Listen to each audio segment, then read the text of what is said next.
Michael Jordan's road to the playoffs, to the finals was easy as shit. Well, I don't know. We All agree six that. Let's of go his back. rings, Let's his road to the finals put was the easy blindfold as shit. on, right? Let's put a blindfold on to today's game, right? And we only And know I guarantee 90s you basketball. couldn't name We the only guys know that Jordan 90s had to, basketball, that and I Jordan don't himself think we will be had to saying defend. that Jordan Jordan's never had to road defend was easy.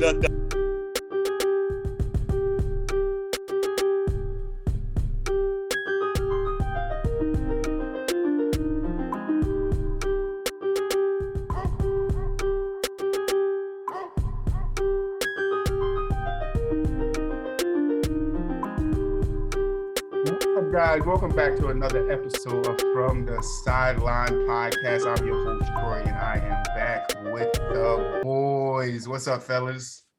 What's going on? What you top of the morning? What's up? Morning. We got Richie back in the house. What's up, Richie?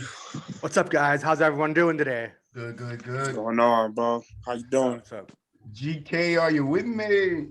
Yo. What's up, GK? Tighten up. How's it going, good brothers? Top of the morning, top of the AM. You guys ready to get into it?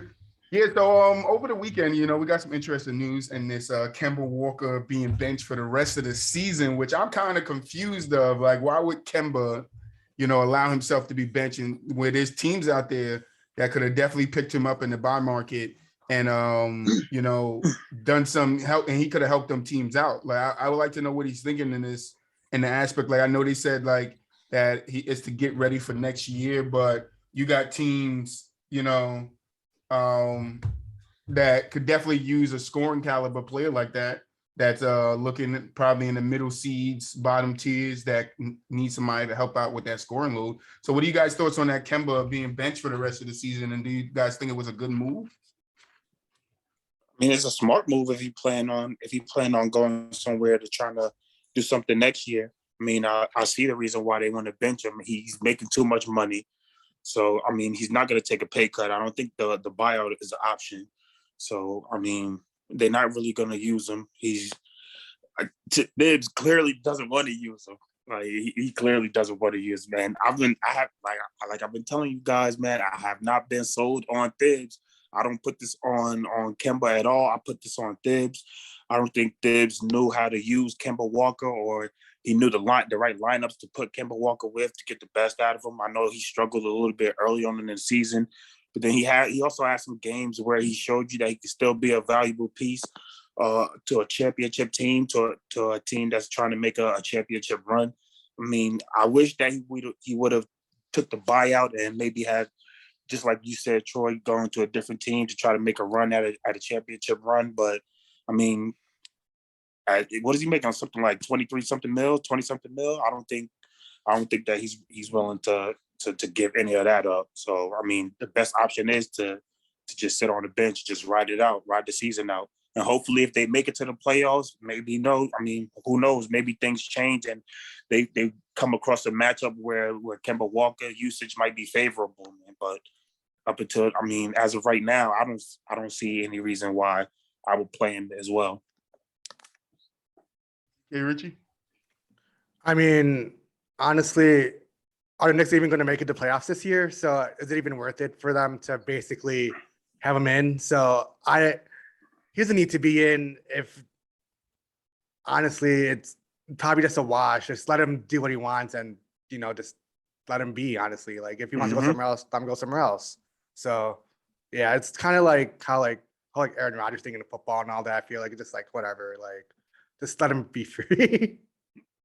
Seriously, man. Today's episode is sponsored by PointsBet, the fastest growing online bookmaker in America. A fully traditional sports book that offers customers more markets and rewards like no other sports book. Head over to PointsBet.com and sign up today to enter the promo code FTS250 to receive 2 risk-free bets. Yes, I said 2 risk-free bets up to $2,000. Sportsbet is available only in New Jersey, New York, Illinois, and Iowa. Void where prohibited, must be 21 years and older. Gambling problems? Call 1-800-GAMBLER for crisis, counseling, and services. You good?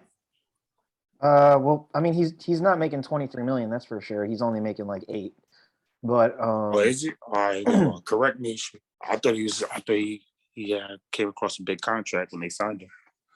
No, they signed him for like 2 years, $17 million. But I don't know. Apparently, he's not fully healthy, so he's probably looking at it like I'm not really able to do my thing fully. Because he's not getting the full amount of minutes. So like, I don't know. I guess in his mind, he's like, I can't give you guys 100%, and I'm not going to get like, the amount of minutes that I want and that I need to like, to heat up in the game or whatever, apparently, because, he's not making any type of impact. So, and I mean, they had all the way up into this point to like show that he was making a serious impact for the team, and he hasn't been able to do it. So, yeah, I mean, but do you put that totally on him and just the fact that he's not 100% healthy, or do Thibs have to take some of the accountability of the things that's going on in New York? Why not with some of trade the him? players? Because Look he's at gonna have to trade him next Julius year Randle. I mean, why is Julius Randle on the offseason? why his production going down from last year? A lot of the players that they had from last year and the season that they had, the traction they had from last year. Cam Reddish sitting on the bench. Cam Reddish, ever since he came over, it but seems like to Thibs add doesn't just know a little the bit lineups on to put on the floor with him. to add a little bit on to Frank, why? So what I'm hearing is that Kemba has 2 years, this year and next year, and it's not an option. So Kemba has to play for the Knicks next year. So now they're looking at situations where they can trade him in this offseason or in the draft to move him to another team that better suits him. So why not try to make that move this year? Like the Knicks were one of the teams that didn't make any moves in the trade deadline. They didn't make any moves. So why not move Kemba off the contract now if you're going to move him next year? Isn't the trade deadline passed? That's what I'm saying. They didn't make any moves by the trade deadline. I don't know. You never know. Like we never really know fully what's going on. I mean, maybe it's just the fact that he's not fully healthy. So it's just, the stars aren't aligned or whatever. But back to what Frank said, do I think it's just Kemba and his fault, or if he's not good anymore, or it's something that he's doing? Like, no, I think it's, not necessarily anybody's fault, or like really, I just think, like I said, the stars aren't aligned, like whether it be finding his chemistry within the system, his rhythm within the system, or like being fully healthy or getting the minutes right or whatever, like things just aren't ideal or, clicking on all cylinders like they would need to be for him, I guess. So I don't know. For whatever reason, I'm sure they have their reasons, both parties, especially if it was his idea or like, he wanted to go ahead and say like, I'm just going to sit the rest of the season out. Let me get fully healthy. And then honestly, because it would be different if he was like, I'm just not playing and I'm like holding out to be traded or like, because no one really said anything like that. I mean, maybe that is the case, but that'll obviously come out once they're eligible to trade him again. Analysts were talking about it yesterday. Yeah, I mean, it could be, but like, we don't know really. I feel like we don't have enough information and, it's not a time where anybody can be traded anyway. So, who knows? Yeah, well, they said off to move him in the off season, so that's what I'm alluding to. Why wouldn't? I mean, to be honest, what was his trade value this year? Really, but that's what I was alluding to. I don't think that anybody could have found anything so for him. There was no valuable trades out there for him. That was the point I was going to make. So what is it? Stay in New York. Right, what is his trade value for next year? Well, they that's the thing too. They might have estimated like, his value might be more, or like they might be like a more valuable piece to move or easier to move or whatever at a different point in the season, like whether it be going in next season or in the beginning of next season, like or even waiting a little bit beyond that when it gets closer to next year's trade deadline. And like, you never know, like, because right at leading up to the couple days before the trade deadline, it's like people are scrambling. People are making trades that probably they wouldn't have normally made earlier in the year, so the climate of like the trade market is much different depending on what time of year it is, right? So yeah, so they might have just figured like, let's just be patient and not, force anything dumb or whatever, because they might be able to think they can get a better deal, or like Kemba might think he might be able to get a more ideal situation for what he really wants to do. I don't know. The timing of it is all weird, but like I'm not mad at it. I don't really think it's anybody's fault. I honestly, I don't think it really would have affected things that much because Kemba's not playing at full Kemba. So yeah, and like I was gonna say, like his health, like maybe like if he was fully healthy, you get more trade value. It was more healthy. So I mean, if he's not healthy at the moment, what can you get for him really at the moment? So he's just going to be on the bench anyways. So what's the Kemba point? was fully healthy and Tom Thibodeau still wasn't playing him. What is his trade value? So that's my problem. We don't know. Yeah. I haven't heard anybody say the health thing except for GK just now. So from what I was hearing yesterday on ESPN, nobody said anything about Kemba not being healthy. Why it was the reason why Thibodeau, it just that they came to an agreement that he would sit the rest of the year. Kemba said he wasn't looking for the buyout, and that now the Knicks are going to have to look to move him in this offseason because he's still under contract for a year. So if they're going to sit him now, why wouldn't they? I'm still like to the point, why wouldn't they just move off of him to another team that could have utilized him, even if he's not, because we don't know if he's full Kemba because we haven't seen Kemba really play. Like, how many games have we seen Kemba in? I think that's a factor too.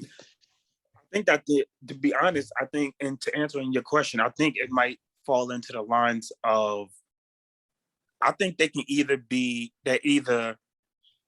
putting him to the side and just holding him, keeping him fresh, letting them completely, because I do agree with GK that he was still dealing with some injuries that he was dealing with early on in the season. I still think they're still lingering right now. Mm-hmm.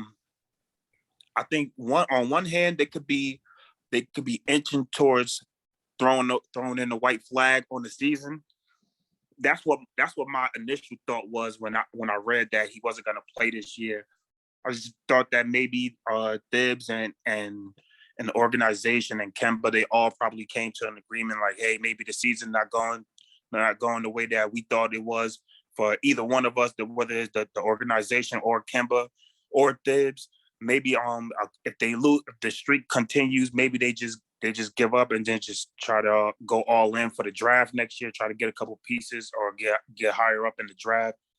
Maybe that's an option, or just like I said, just trying to keep them fresh until they play, until they get to the playoffs, and hopefully they can try to use him in the playoffs, and maybe him playing well in the playoffs or playing in the right game up his value in the offseason for a trade wise. I just think he like it's this the sample size from this year just makes it seem like between the combination of age and injuries, he just can't be a full-time key player anymore, because like he had a couple of games where he was really good. Like he scored 44 one day. He had a triple double on Christmas, right? But his past, like, I think it's like 15 games or something like that, he's only getting like 8 points and 37% from the field. And the worst part is like he can't guard anybody. So like if he doesn't give you like 20 plus points, then what are we even doing? Because he literally he can't stay in front of anybody. He can't guard anybody. He's small as it is, and he's just getting smoked. So I know why Boston let him go. It's like the Isaiah Thomas. I know why Boston let him go. They can probably be effective offensively, but they just the fact that their liabilities, there's so much of a liability on the defensive end, and they're not consistent enough on the offensive end. It's just hard to play those type of players. I mean, I totally get it. Yeah, that's what somebody was saying in this Boston Celtics group I'm on. Go get IT, and we like, we need defense, bro. We don't need no more offense. We need defense. IT is a liability. He's gonna get cooked in that defensive system. But just real quick, maybe Kemba could pull a Rondo and reinvent himself through the playoffs if they mess around and make it to the playoffs, because that's how Rondo. Yeah, but I don't know if I agree with relevant Tom through Thibodeau all of playing these him years in the playoffs. by being playoff Rondo. I mean, he's been. I mean, it's been some times where he's been damn near invisible outside of this year in the regular season. I mean, he hasn't had any value, especially with playing in the Lakers the last couple of years. I mean, throughout the regular season, he was either hurt or he just wasn't in the rotation as heavy. But when it comes to the playoffs, you feel me, that certain matchups allow you to add certain guys at certain times, and maybe he can try to reinvent himself as become a playoff Kemba. Hopefully, that's my hope. I wish the best for him. Yeah, I don't see that on the Thibodeau though. No, maybe not. But so listen, I think for both Kemba and IT, if they were in a situation where the roster allowed, the coach allowed, and whatever, I could see them both being able to still have what it takes to be like the sixth man, or just when they get into the game, they use a type of lineup where it's like defense heavy, not a lot of ball dominant people, and like basically run the offense through them, right? Like put maybe four really good defensive players that don't need the ball in their hands on offense, right? Like this, like a second unit, basically. So if there was a team that needed that type of guy and let them do that on their second unit, then I think they would be able to do that just fine. But it's a matter of, having the ideal scenario and all that. Like I said, all the stars got to align, Yeah, well, looking back, let's move on.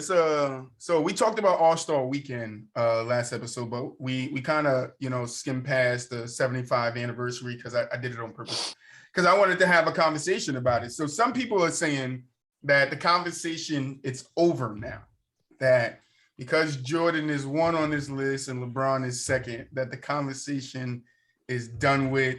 Jordan's the GOAT. That's the talk around, that media, the NBA media, that's it. So us as fans, right? What are we feeling about it? Do we think that's the end all be all now, or can we still keep this debate going, GK? It'll probably be going forever. Like I don't think it would ever end. Like why would it ever end?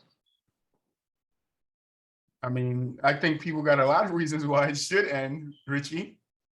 Honestly, okay, as a Michael Jordan fan, I know that people are going to come at Jordan and LeBron, like all LeBron fans are going to always say something because statistically, I feel LeBron has better stats, but the accolades definitely show like he's way better. But there's always, everyone has a point to argue that who's better. And it's going to always happen, but I feel like it's done. Even like at the All-Star game, like the applause is way bigger for Michael Jordan at his home stadium. It was dope. But like, I don't know. I just feel like it is done, but people still are going to try to make their point that LeBron is better, but I honestly don't think so. It's all MJ. Right. I mean, Bron. I mean, when did the Cavs beat the Warriors in the finals? What year was that? 16? 16. 16? Yeah, 16.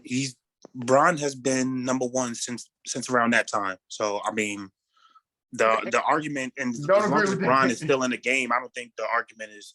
I mean, naturally, I don't think the argument traditionally, I don't think the argument is going to be done. But I mean, if you put it into context, I mean, if you put that Michael Jordan versus LeBron into context, and you break down everything that goes into it, I mean, clearly LeBron is the better athlete, is the better basketball player. Jordan might have accomplished more in a shorter term. I mean, in I guess a certain time span, you can say that Jordan was better, but overall wise, I mean, the accolades aside, I mean, we look at the eye test. The eye tells you, I mean, that Bron he had to go through hard. He had to go through more adversity. He's beat up on better competition year after year after year. MJ's. I mean, I don't want to go that. I don't want to go that. I just want to answer the question. So your original question was. I mean, because I can see how GK is looking at me right now. He's giving me the rock eyebrow slightly. See, everybody's getting hit to the GK facial expressions now, right?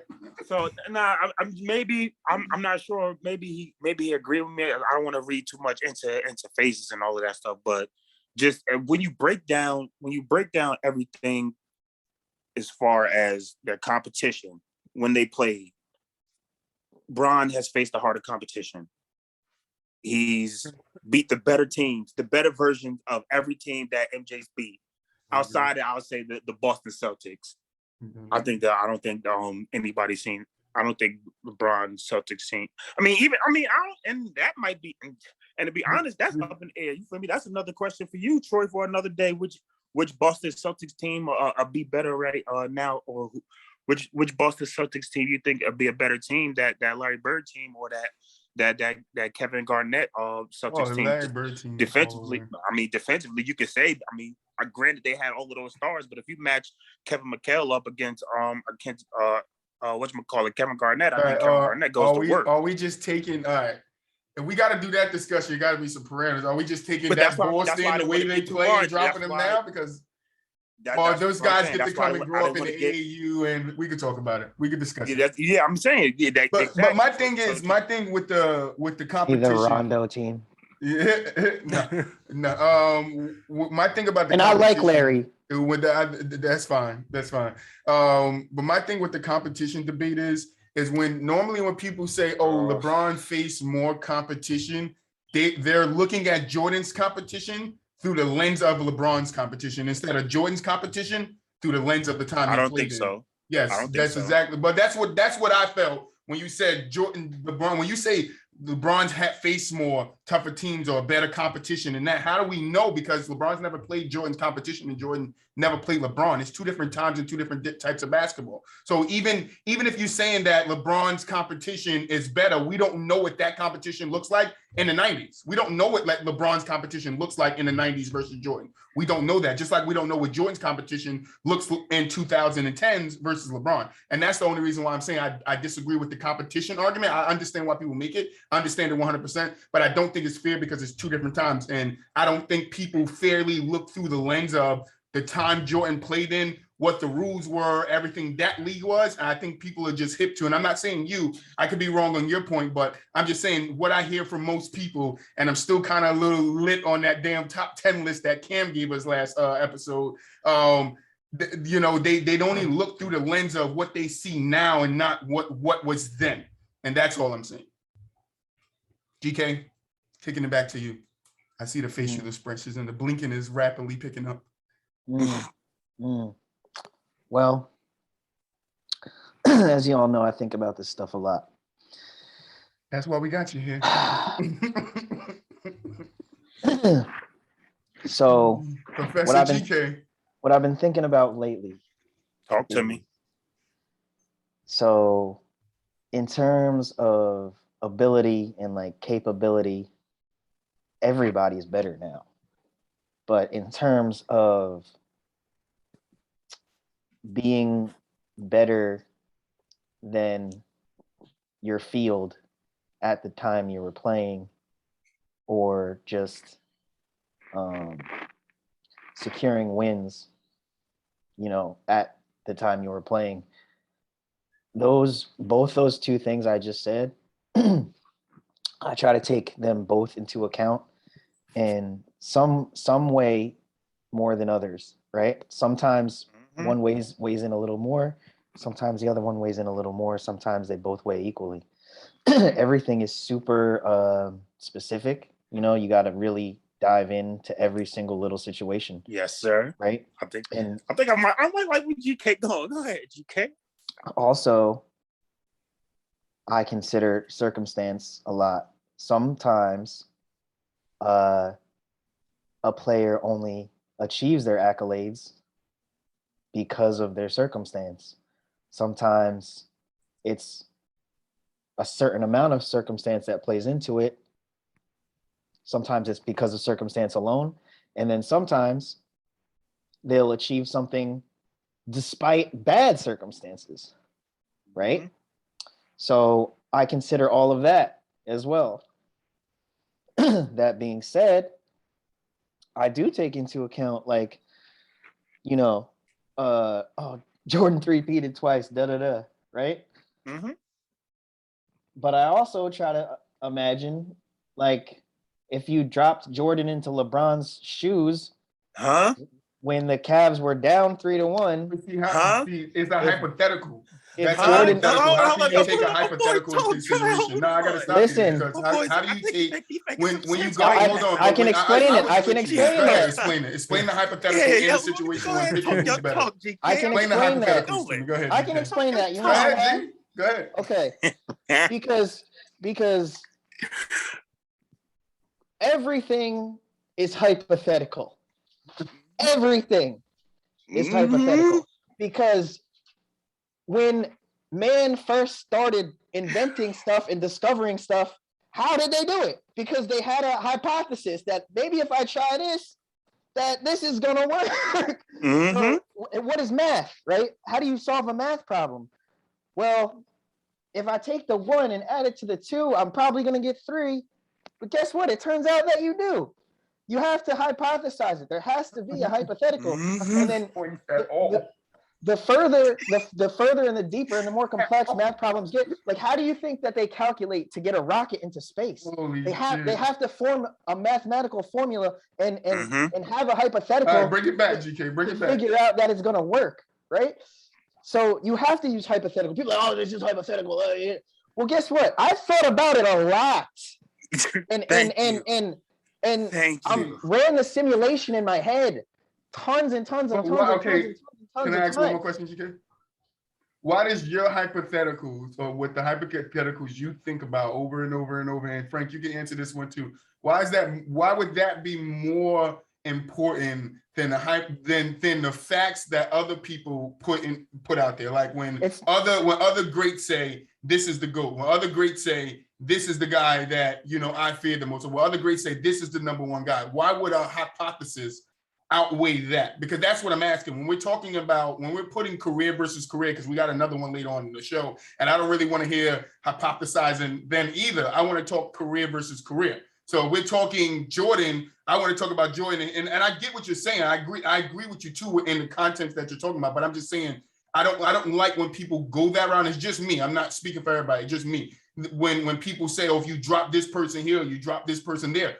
Because we would never see it. We can only go off of what we see. One of you guys said it earlier in the show. We can only go off of, Frank, I think you said it, off of what we see. So what we seen from Jordan and what we seen from the Bron, I'm not mad if anybody picks either way, but that's what I go off of when you say who's the GOAT. It's not, okay, if we take their situations and we switch-swap them, which one has a better in the new, no, we can only take it from me. I'm just saying for me. I'm not saying you're wrong. I'm just saying for me, you can only take them for what's as in their situation. When I think about Bird versus KD, I don't think about Bird playing in today's time. I think about what Bird did for the league in his time and what KD is doing for the league in his time, and that's all I'm saying.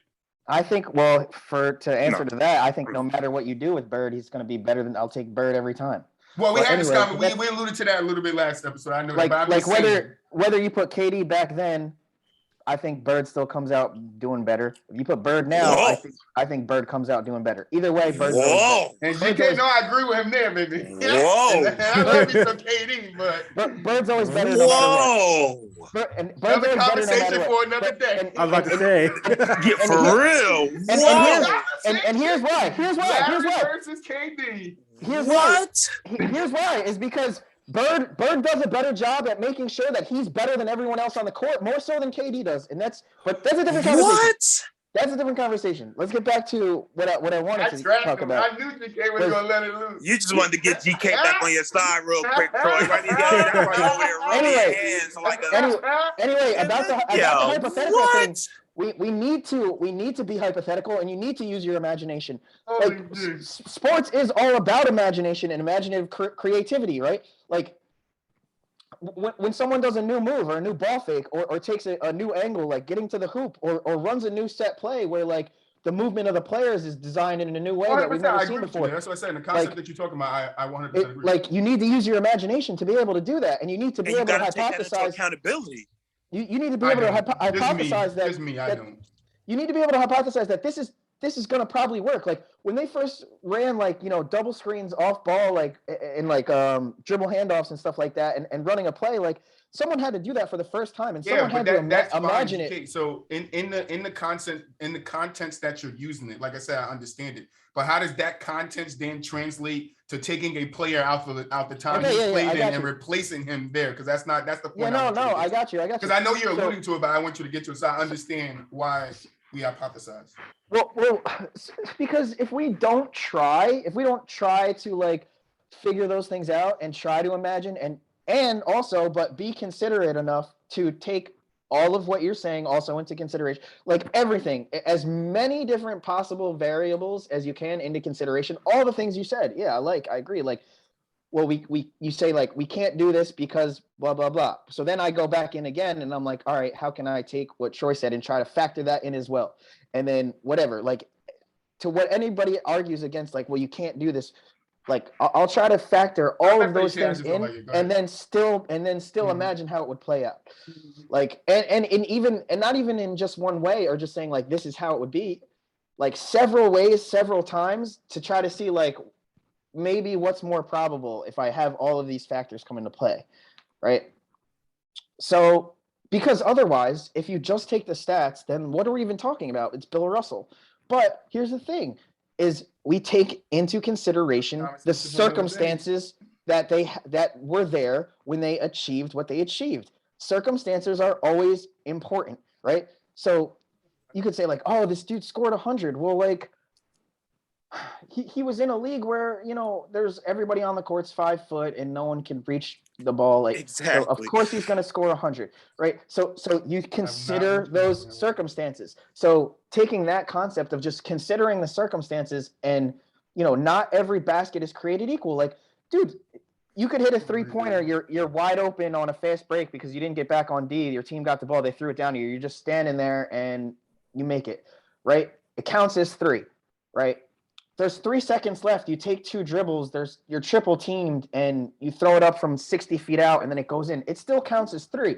Either way in the box score, it's counting as 3, but clearly one was harder than the other, right? So like when they say like, oh, he's got more championships. Well, like, you can't just use something like that. You have to take each and every championship into consideration, right? And that's why let's just use common sense. Shit, I mean, I think we can use common sense. But like, Jerry West would not play well in the league today. You know, one of the worst. We use common sense. A guy that's LeBron's the 12th man, the 14th man on the bench today could go into the 60s right now with his talent and skill and be an all-star, with the damn near talent Hall and of Famer skill right of the now. evolution of today. That's the problem. Exactly. Let me respond to that. Let me respond to that. I'm listening to you, but if you're taking them out of this, and I said it earlier in the conversation, if you're taking somebody out of this time and dropping them back then of course they're going to cook. But that's not fair because they're not even getting. How do they get the evolutionized and see that before the old people? Let me respond to Frank with that. So Frank, to that, I would say you would have to consider,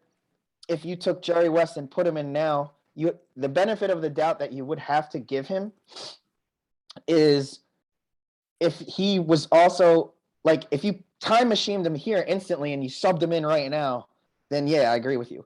But if you time machined him here at like the age of 10 and gave him 10 years to like observe the game and just have the know-how to be like, all right, I see what he's doing, like, how am I going to be able, like, how can I hypothesize this? Yeah, like if Jerry West went through the AAU or the AAU but that's circuit what I'm saying. and so listen, all these other circuits to get better. You'd have to give him that. You'd have to give him that opportunity, because what we can give him and what we do know is that for his time, he made sure that he was ahead of the curve, the amount that he was ahead of the curve.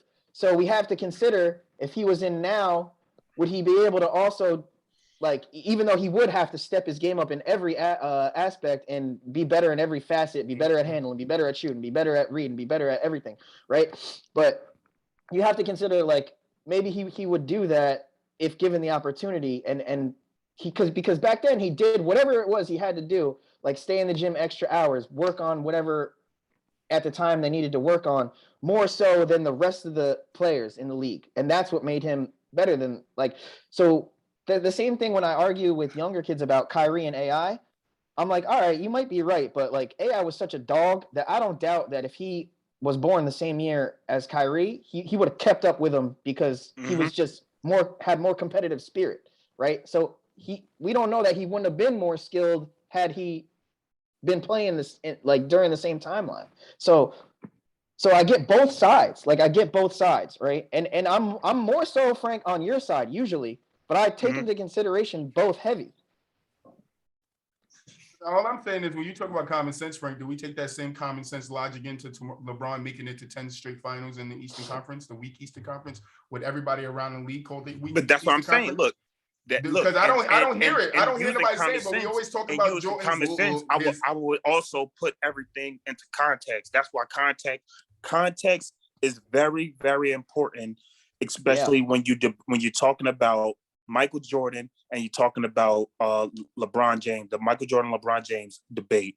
Whenever I get in, that's why I didn't initially want to get into it, because I would have to go down the line of, the line of specifics and context, And I can do it. I can go that route all day. But I just want to let Rich get in here real quick before I keep going. All right, go ahead, Richard. I'll give my point after.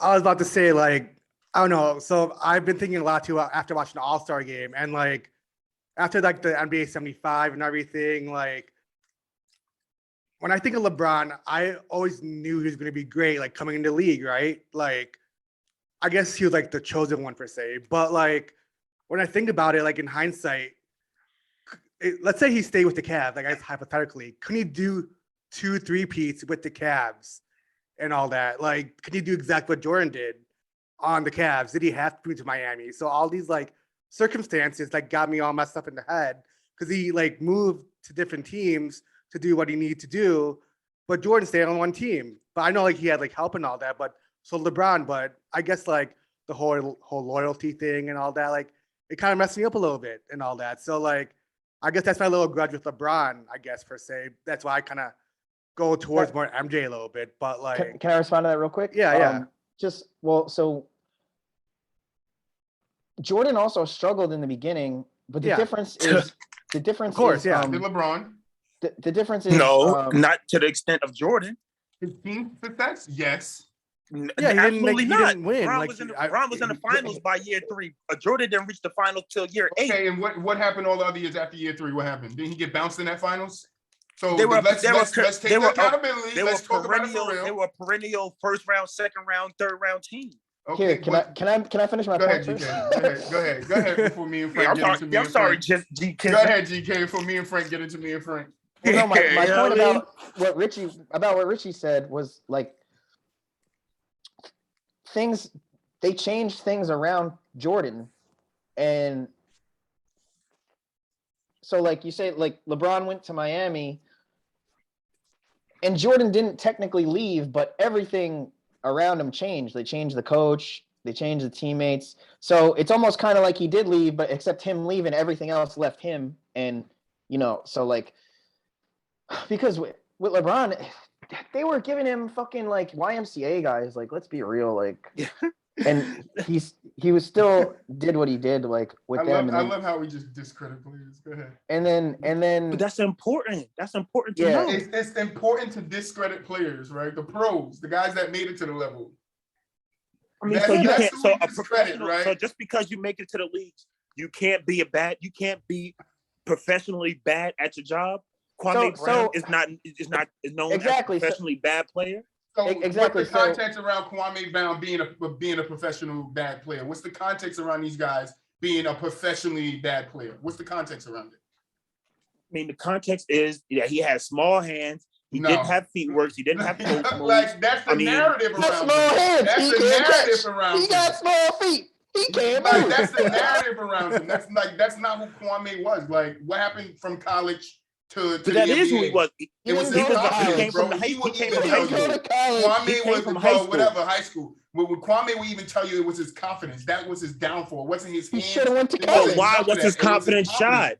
Listen, but why was his confidence shot? Play with a guy like Michael Jordan. You don't know who Michael Jordan is. Don't act like you can just have all the confidence in the world around that guy. Let's not do it. I do blame Kwame for not getting his shit together, being in the league that how long he was. But come on, bro, being an 18-year-old under that much stress of a guy kicking your ass all the time, mentally and physically, bro, that's just not easy. Let's not act like it's all on Kwame. It's not. He was put into a situation that didn't work for him. That's a point too. The system didn't work for him. Jordan didn't want him. He shouldn't have. So why did he? So Jordan couldn't win with Kwame. That's why LeBron couldn't win with Marshall. This guy is. He couldn't do nothing with Kobe. Cut your camera back on, Frank. Yeah. Just give me but that's what I'm saying. Like, dude, how many guys could you sub into LeBron's shoes? Oh man. So what is the difference between in the 90s them building two teams around Jordan, like you said, GK, and LeBron not finding a way or doing what he does now and constructing teams the way? And I understand he might not have that power because he had problems with the front office in the Cavs. And people miss that when they talk about LeBron leaving the Cavs. They miss the context around why he left. It's not just that they were a bad team. There were some front office things that was going on that was the head of the problem or why he left. Like, they wasn't a bad team. They lost in I think it was the Eastern Conference Finals, if I'm not mistaken. No, that's what I'm saying. I don't think that's what I'm trying to tell GK. I don't think, and that's why I said when I said discredit, I mean, I don't think, with GK, his thing is the name. Like, how big is the name of the people that's helping him? So I get that aspect. So I know where you're coming from. We talked about this twice already. I know. How did they do the year LeBron left? Okay, and I can understand that. I can agree with you there. But I'm saying is when you put, what is the help? Does LeBron not help? When my point is, it doesn't matter. It doesn't matter when he leaves. They went to the playoffs. They went to the Eastern Conference Finals when Jordan left. But they didn't win.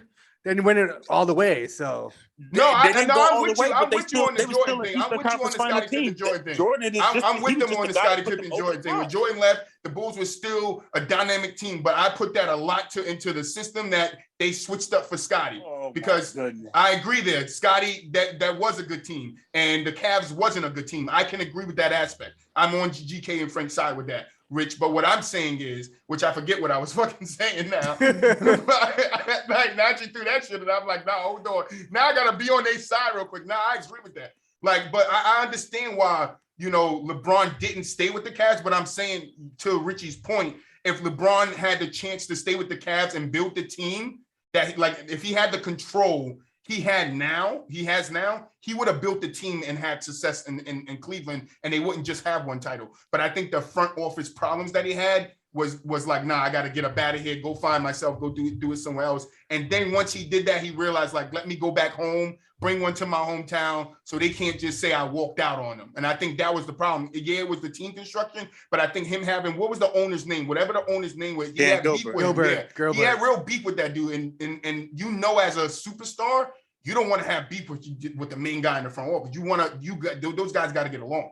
So I think that's the problem on LeBron's side that I agree with. But I think people miss that point. Like, LeBron left because of the team, but also because front office probably wasn't trying to fix the damn team to give him an adequate team to get back to that finals and have a chance to compete with the teams of the East. But what I'm saying is my original point, I remember now, and I'll kick it to you guys, I don't want to talk too long, was let's not act like LeBron's road in that Eastern Conference wasn't easy. And everybody says that. I don't fully agree with that, but everybody says, all analysts, everybody around basketball says that shit. That's true. But I don't fully agree with it, but that's the talk around. I have heard plenty of analysts, and I've heard plenty of analysts say LeBron, when they're fighting against LeBron, so you got to listen to the analysts that's not on LeBron's side, because those are the ones that say it. He played a better version of the Hawks. He played a better version of the Wizards, a better version of the Raptors. I mean, a better version from what? What are we comparing better versions from? Because you can't compare from the 90s. I agree with Frank because, listen, because if LeBron wasn't when the there, basketball is different, the perception. I'm not talking about different eras. I'm just talking about that time, the East in general. The perception was. Okay. And I'll say it again before you finish, GK. I don't agree. I don't fully agree with what that concept was. But I used to watch a lot of ESPN, and a lot of people that was not on Bron's side used to always say one thing. Oh, what's the competition in the East? What is the competition in the East? What is the That's what I'm saying. I'm not saying I know because I don't. I think that Pacers team was hard for LeBron to get by. The Paul George team. Yeah, it was. Let me just piggyback on that.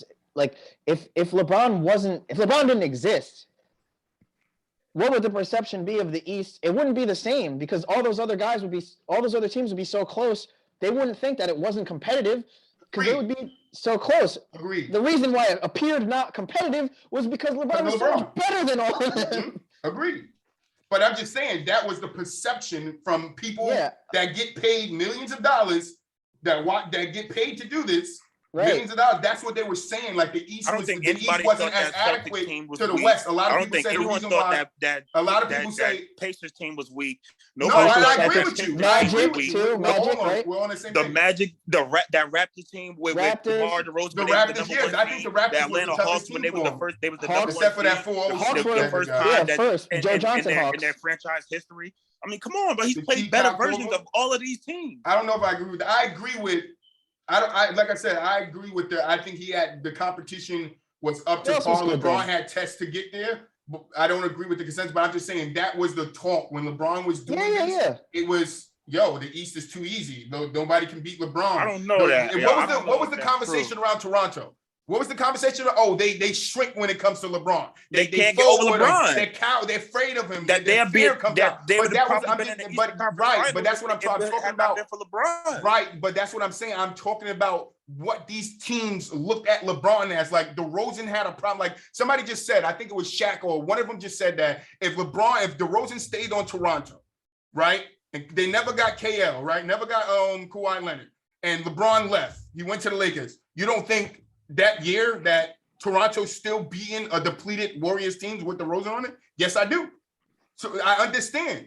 Well, I'm saying depleted the way they were. I think Toronto healthy, like with DeRozan and Kyrie, I think them guys beat them. They might be wrong, but I just say the buzz. But that's what I'm saying. Depleted wise, I would probably go depleted. Yeah, nah. If they had Clay, then nah. The Warriors win that hands down. But yeah, I'll say this to that. I think you could be right there. But I think the probability goes up with Kawhi versus DeMar. DeMar probably still maybe DeMar still could still have done it, but Kawhi gave him a better chance. Yeah, so I don't fully agree with the East was weak because, like I said, when it got to playoff time, playoff P, he was known for playoff P for a reason. Michael Jordan's road to the playoffs, to the finals was easy as shit. Well, I don't know. We can do that. Let's go back. Let's put the blindfold on, right? Let's put a blindfold on to today's game, right? And we only know 90s basketball. We only know 90s basketball, and I don't think we will be saying that Jordan's road was easy. The best player. Yeah, because he had Scotty. So Jordan always had an easy role. He absolutely. Go ahead, GK. We got to move on soon. We got another debate right after. Who did he have to get? He had to get through Patrick and Reggie, basically. Thank you. I'm trying to. That's the context that I'm talking about when I talk about putting this shit into context. That's my biggest point. Their competition. We're only thinking about it of 90s basketball, we don't know anything that happened to it. Hold on, Troy. Hold on. You don't even have to compare them to the guys right now. You don't have to say, well, if they had the AAU circuit, or if they had the skills, or if they had the crossovers that they have now. I don't even have to go that far. Right. I can just use how they were in that moment, in that time. The guys that Michael Jordan had to go against. Michael Jordan was the best guard in the big man's league. The 90s was a league dominated by big men. It was about the rest. He was that's what I'm trying to tell you. There was no other competition at his level or at his position during his time. So LeBron I can agree with you there, Frank, but I can also agree that LeBron making it to 10 straight finals in the East, right, would seem to people that he didn't have a hard road getting there. And that's all I'm saying. Until you break even when some people go and break down the teams, right? And I agree with you. I said that once I start going to the guys that went through, then that notion doesn't make sense or it doesn't matter. GK, you can say. I think you wanted to say one last thing, but we got to move on. I agree with some of the points, but other things I just don't. For me personally, I just don't take into consideration. But GK, go ahead and end this off so we can get into this next debate. Yeah, no, I hear both of you guys what you're saying, and I do. Like, I'm not blind to either points that you guys are making. But yeah, because you also have to consider guys back then didn't want to play with another star, so they wanted to be their own star on their own team, right? Versus now, where stacking star power is a thing. So I consider that. And I consider the fact that, like, Jordan didn't really have to go against stacked star power. Like, for example, if Reggie, Patrick, and whoever else were all on one team rather than all being on their own teams, right? Then what? But I do give him credit for, he beat Reggie one at a time. He beat Patrick one at a time. Fine. Okay, great. My only thing to that is the league is, and that's my point. Greg Elo and the Cleveland Cavs, but the league Jeff is the league. And the Utah Jazz. That's my problem with Brian Russell. Come on, that's my problem with it. Then we're gonna move on. This is my problem with it. It's like, I understand 100% what you're saying, right?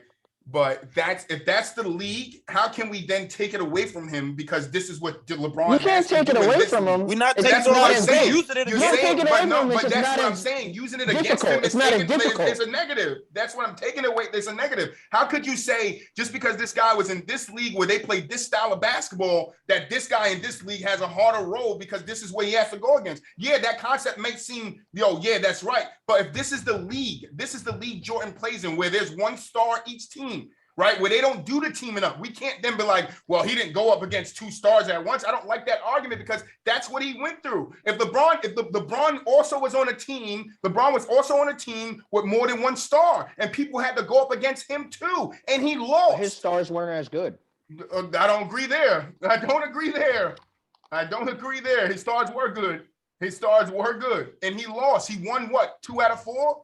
Like, that's what I'm saying. I get what you guys are saying, but this guy did it himself in his time. It's not like LeBron was on his own. LeBron stayed on his own team, right? He had a subpar second, and this guy was destroying the league. Then, I'll be 100 on your side. Like, you can't touch this guy. LeBron can't be touched. But that's not the case. He had help too. Help on a level right below him. Kyrie, Dwayne Wade. Like, we got to take that into consideration too. Yeah, Michael had Pippen, but Pippen wasn't giving him 20 a night. Even in the season when Pippen played by himself, he barely averaged 25 a game. Pippen led in every Wait, team, you froze. You freezing. What do you say? You freezing. Do you hear me? Am I frozen? No, you good now. Still froze? You good now. You good now. I said Scotty led in every statistical category outside of scoring every year that they won the finals. Because that's what he was needed to do. I can agree there. But that's what he was asked to do. Was he not? Jordan could have took that initiative. Was Chris Bosh not asked to take Jordan a doesn't. role? Jordan. They didn't have to. You didn't have to put Scotty on the best scorer. No, Scotty but didn't always play the best player, the best scorer at his position. You're right. He played the best scorer in general. But he was asked to do it. He was. But that's what I'm saying. So who was Jordan sticking when he won his Defensive Players of the Year? We got to move on, bro. Nobody. That's what I'm saying. Okay, he wasn't defending nobody. Richie, you're a Jordan fan. You agree with that? You agree Jordan stuck nobody in his years of defensive players? He should have never won that award. Or tell me who. Just tell me who. Some of the guys that he was playing defense. He didn't stick anybody. Just tell me. Just name 3 off the top of your head that he had to defend. Jordan? Yeah. Top of my head. Let's see. Well, he had a lot of competition, like Stockton. Let's see. Payton. 6'2", Stockton. Yeah, point guard. They're the guard. 6'3", yeah, I mean, the guard. 6'3", yeah. Was a guard though. 6'3", Gary Payton. Was he not a guard though? 6'3", Gary Payton. Not talking like he's LeBron. Like he's all 5 positions. He was like I said, it's a different position, so it's gonna be super hard to do this. So LeBron's definitely taller. Has more athletic ability than Jordan. We know that. So Rich, I just wanted you to name. I just wanted y'all to name at least 3 of the guys Michael Jordan had to defend during his runs, like some the best player, the top guys. Name some of them. Yeah. 3, 2. The guard on the Brooklyn, or the guard. I got That's you. what I'm saying. You see? I got you, Frank. Start putting that into context. Nah, you didn't win that one. I'm just giving up because I want to move on. All right, we got another debate. All right, so keep the same energy. All right, keep the same energy. GK, what's up? You good? No, I'm ready to move on. I'm ready to move on. Yeah, we move. Let's go. All right, so one of the biggest, hottest topics around the league right now is, and I think we kind of talked about this before, but we didn't go fully into it. So I want to get into it today. Right, today might be a long episode, but we got to get into this. Jokic versus Embiid. I want to know who you're taking as the best big man in the league right now. Frank, start us off. Taking Joker. You said me? Yeah, start it off, Frank. Oh yeah. I definitely thought about this a lot when you sent me the doc the night before or last night, and going through all of the comparisons, just listening to analysts, how they talk about these guys. I mean, it's clearly, at this point, it's clearly Jokic. Like, I mean, offensively, there are times where I myself might prefer a Joel Embiid type of talent, just his level of dominance on offense. his ability to take over games, I think that sets him apart from Jokic. I don't think Jokic has that gear.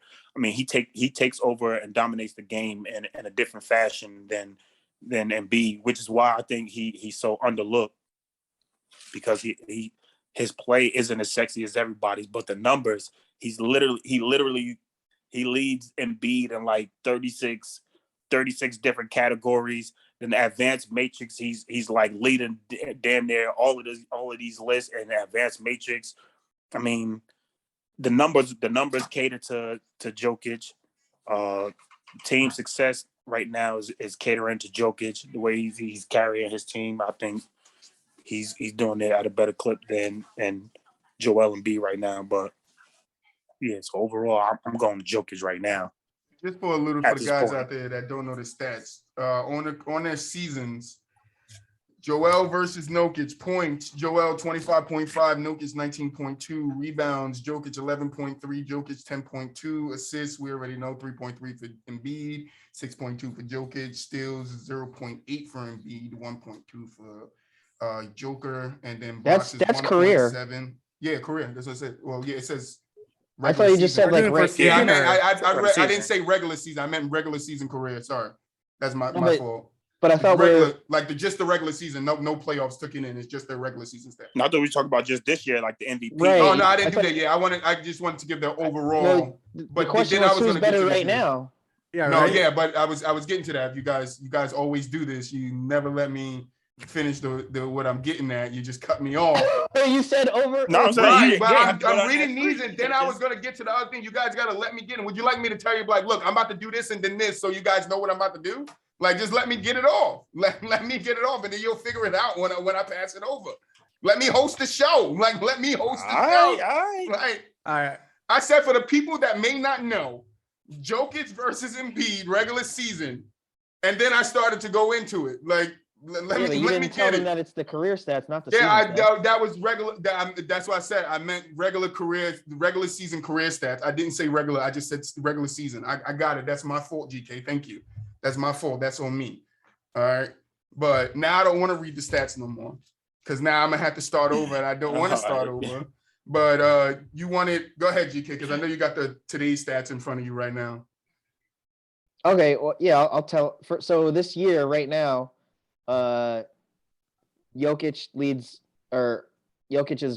has more than Embiid in assists, 7.9 versus 4.5. How many games played? I don't know. That's not in front of me. Hold on. So Embiid has 46 games played. Jokic has 53 games played. So that's cool. Pretty cool. Too much of a difference. Yeah. So, but 3-point percentage, Jokic, but just by a hair. Rebounds, Jokic, just by 2.5. Assists, Jokic by 3.5. Points, Embiid, 29.6 versus 26. Free throws was basically the same, 81 and 80. Embiid leads. But yeah, then career, Embiid leads Jokic by a lot. Points 25 to 19. Jokic is ahead in his steals, ahead in assists. I'm looking at head-to-head right now. GK Rich, can I ask you brother something really quick? Go ahead. If you had to start your franchise with one of those players today, with how they currently are today, which guy would you choose? And just real quick, just tell me why you'll choose that guy. Hard. Go ahead, Richie. Go ahead. If you not necessarily who's the better player, but who would you start your franchise with? Who would you build your franchise with? Joker. I would right now. Man, this is hard because originally my take was Jokic was the MVP because he's carrying everyone's on his back. But Embiid is very he's unguardable, he's literally unstoppable, and it's so hard. He's literally oh my god. You think Jokic is carrying? He's carrying the team. There's no Jamal Murray. There's no Michael Porter Well, Jr. no, right? Yeah, but not the year he won MVP. He had Jamal Murray. Oh, No, I mean, like this year. Jamal I guess Murray, if he we're got starting injured at the back, end of that season. yeah, like I guess if we're starting back, like for doing like you said, like just starting like. Okay, fresh. go ahead. That's fair. Yeah, Go ahead. I'll go Embiid then. I'll go Embiid. On Embiid. DK? GM, DK, you starting your franchise. You got the number 1 pick. Yeah. You got Jokic and you got Embiid on the board. If it's one of the two, like honestly, I think I have to go Embiid. Only because I think I mean it's so close. Like I like both players. I think they're both very good. I pick Embiid just because I don't think that there's anything that Jokic can do that Embiid can't. Not to say that there's things that Jokic does that Embiid doesn't, because there is, obviously. But I think you could probably get Embiid to do anything that Jokic can do. But I don't think that you can get Jokic to do some of the things that Embiid can do. And that's the only – but it's like barely – I wouldn't mind having either one.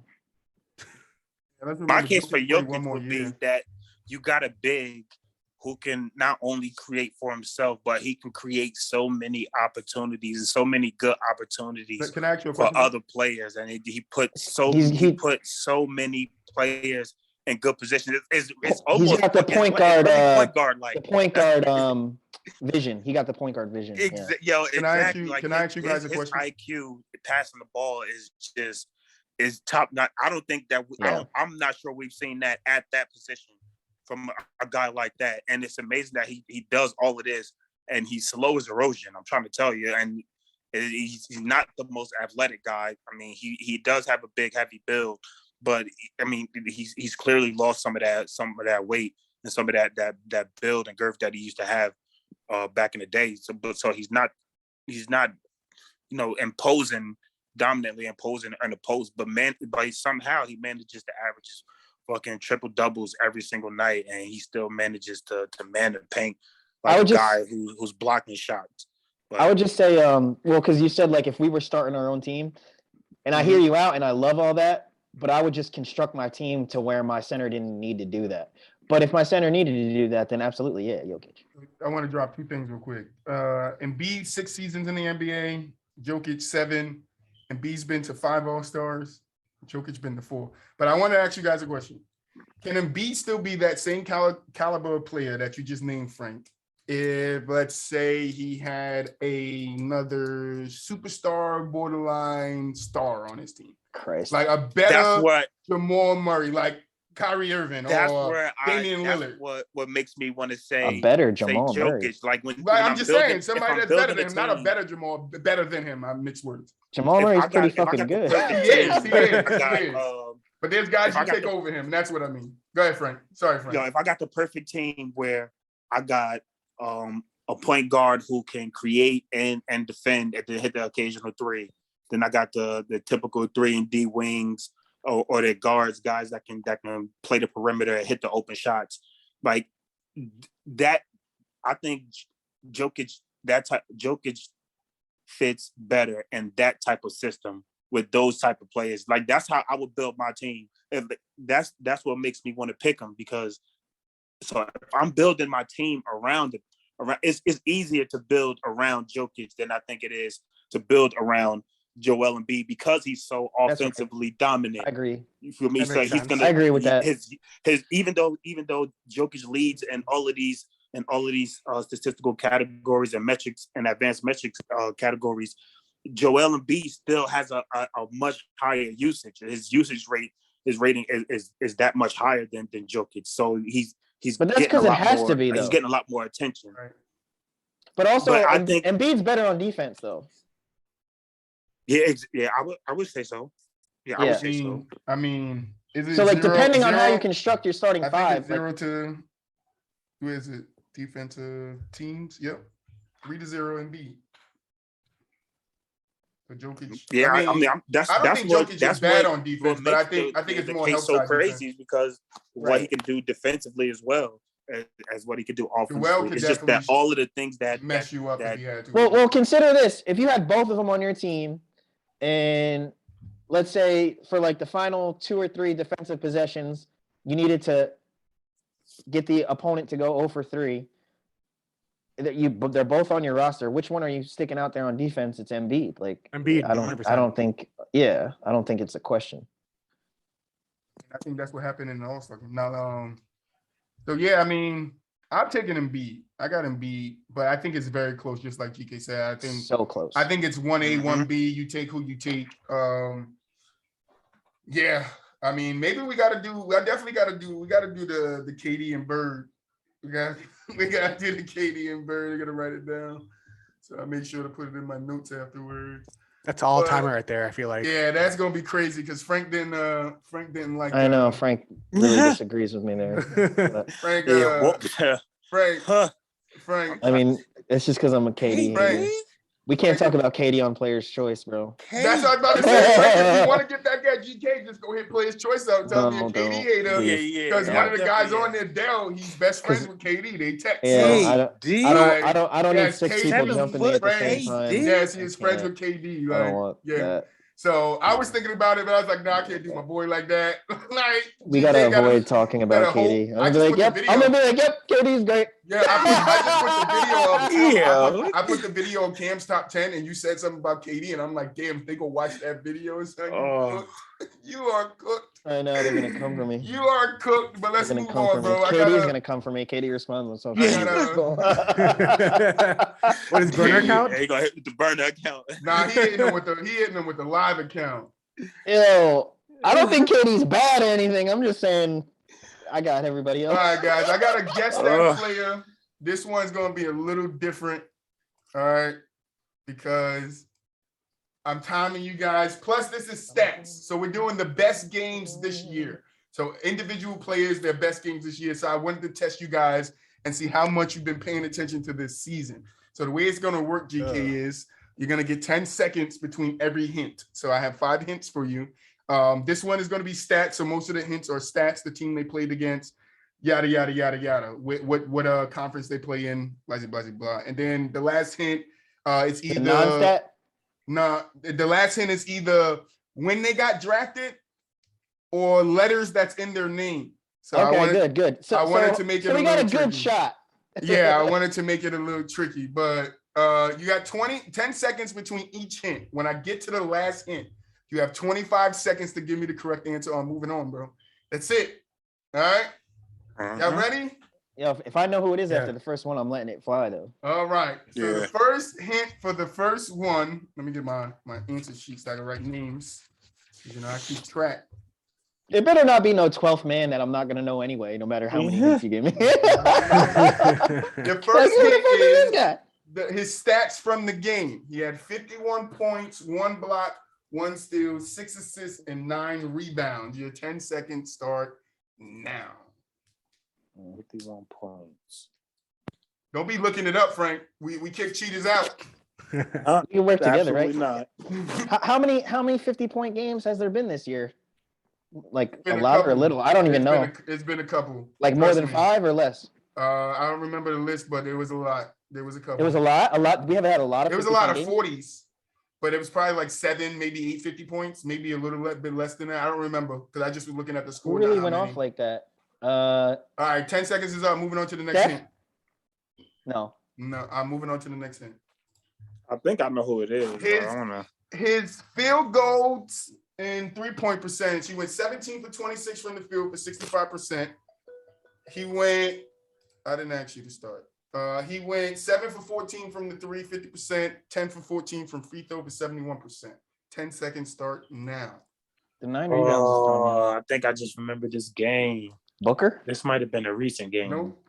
Yeah, I should have added that last rule and you only get 3 guests. The next one, you only get 3 guests. Oh, all right. Per person or like all together? Per person. I wouldn't have made my first 2 guesses so quick. I'm not letting you slide with this one. The next slide, all right, 3 guesses and then you're done. All right. I'm gonna rapid fire this one then. The next hit. He played the Clippers on February 10th. Man. It's a lot of games where it's against the Clippers too. I'm looking at it, I'm putting the stuff in, and then I get to who they played. I'm like, the damn Clippers again. Could it All right, your 10 seconds start now because I didn't start the timer.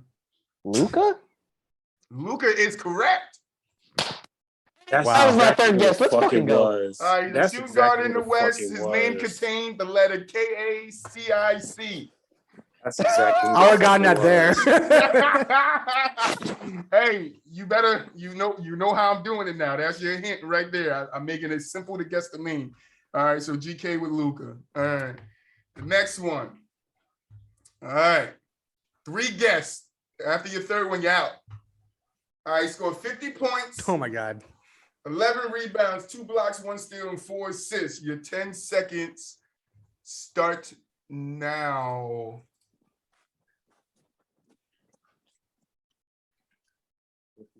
I don't want to waste my guesses, but I Trust that GK is not over there on his computer looking it up. That's what I gotta trust. No cheating, GK. Yeah, I need to see GK. The Zoom call's on my computer. Yeah, I need to see. Yeah, I mean, your it doesn't hand. matter, but yeah, I'm Yeah, here. yeah, I need to see your hand. I wouldn't cheat. I want to guess it. I want to guess it because I want to guess it. Next hint. Next hint. His averages was he shot 19 for 25 to 65%. He went 5 for 10 from the 3-point line for 50%. And he went 7 for 8 from the free throw for 87%. 10 seconds start now. I'm thinking like who can get 11 boards, but is also only taking 10 threes and making 5 of them. Jokic? Oh, that's one guess for Frank. Dude, I'm glad Frank guessed that because that's who I wanted to guess. Yeah, Jokic don't take 10 threes though. Your next hint. Jokic don't take 10 threes though. No, your next hint is played. That's so far back. January 2nd, he played the Magic. You got to give me a February game, man. That's fucking far away. February is this month. 10 10 seconds to start now because I didn't start it. 10 3-pointers.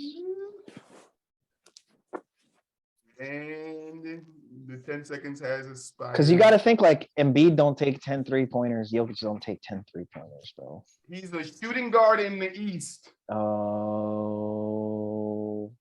10 seconds. Jimmy Butler? Incorrect. One guess for That was a Richie. good guess, though. One guess from Frank. James Harden?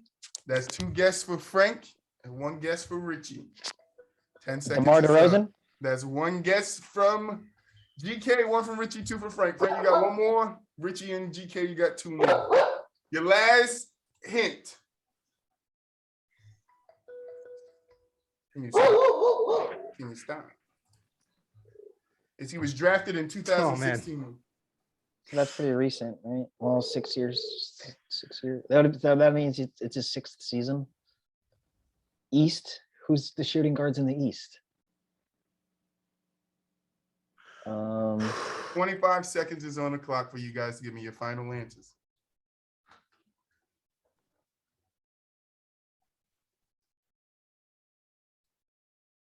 $15 seconds left. You got 10 seconds. Is it Trae Young? GK, He's a one point more guard, guess. isn't he? Is it who? Jason Tatum? I mean, Jaylen Brown? Jason Tatum was the first thing I heard. Jaylen Brown, man. I don't know. Should we give it to him? I would let him. Brown. I would let him have it because we know All Jason right. Tatum's not a 2 guard. All right. Yeah. So Frank with the save. Even though the buzzer was going off in my ear, I'll give it to you. Yeah, let him have it. That's the right answer? Yes, Jaylen Brown. Oh, Wow. That was a really good guess too. You gotta Yeah. respect that. All right, next one. It was going to be a Celtics one in He there. scored 48 points, 6 rebounds, 5 assists, and had 1 block. Timer starts now. 48 points, 6 rebounds. It's got to be like a. Actually, I don't know what the fuck I'm talking about. It's not a big. It's not a big.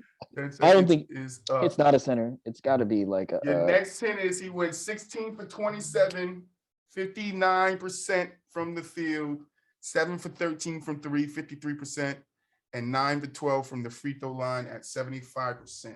10 seconds start. DeMar DeRozan? DeMar DeRozan is incorrect. Richie, 2 more guesses. See, I like this version. This is more fun. 10 seconds is up.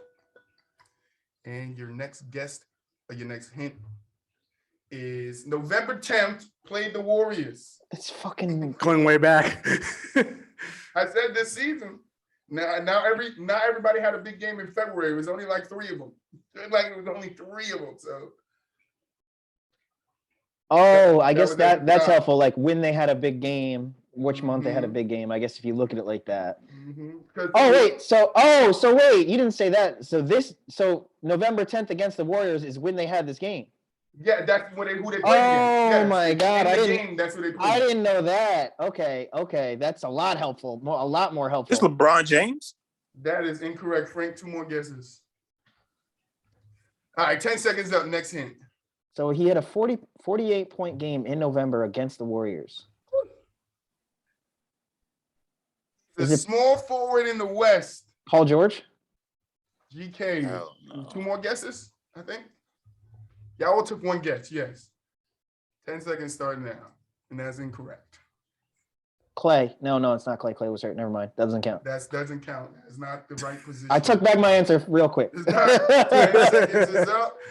All right, your last hint. His name contains the letter THORDS.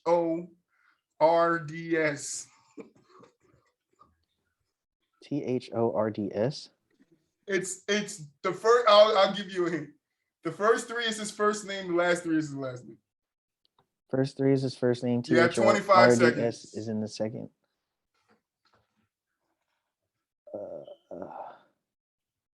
20 seconds.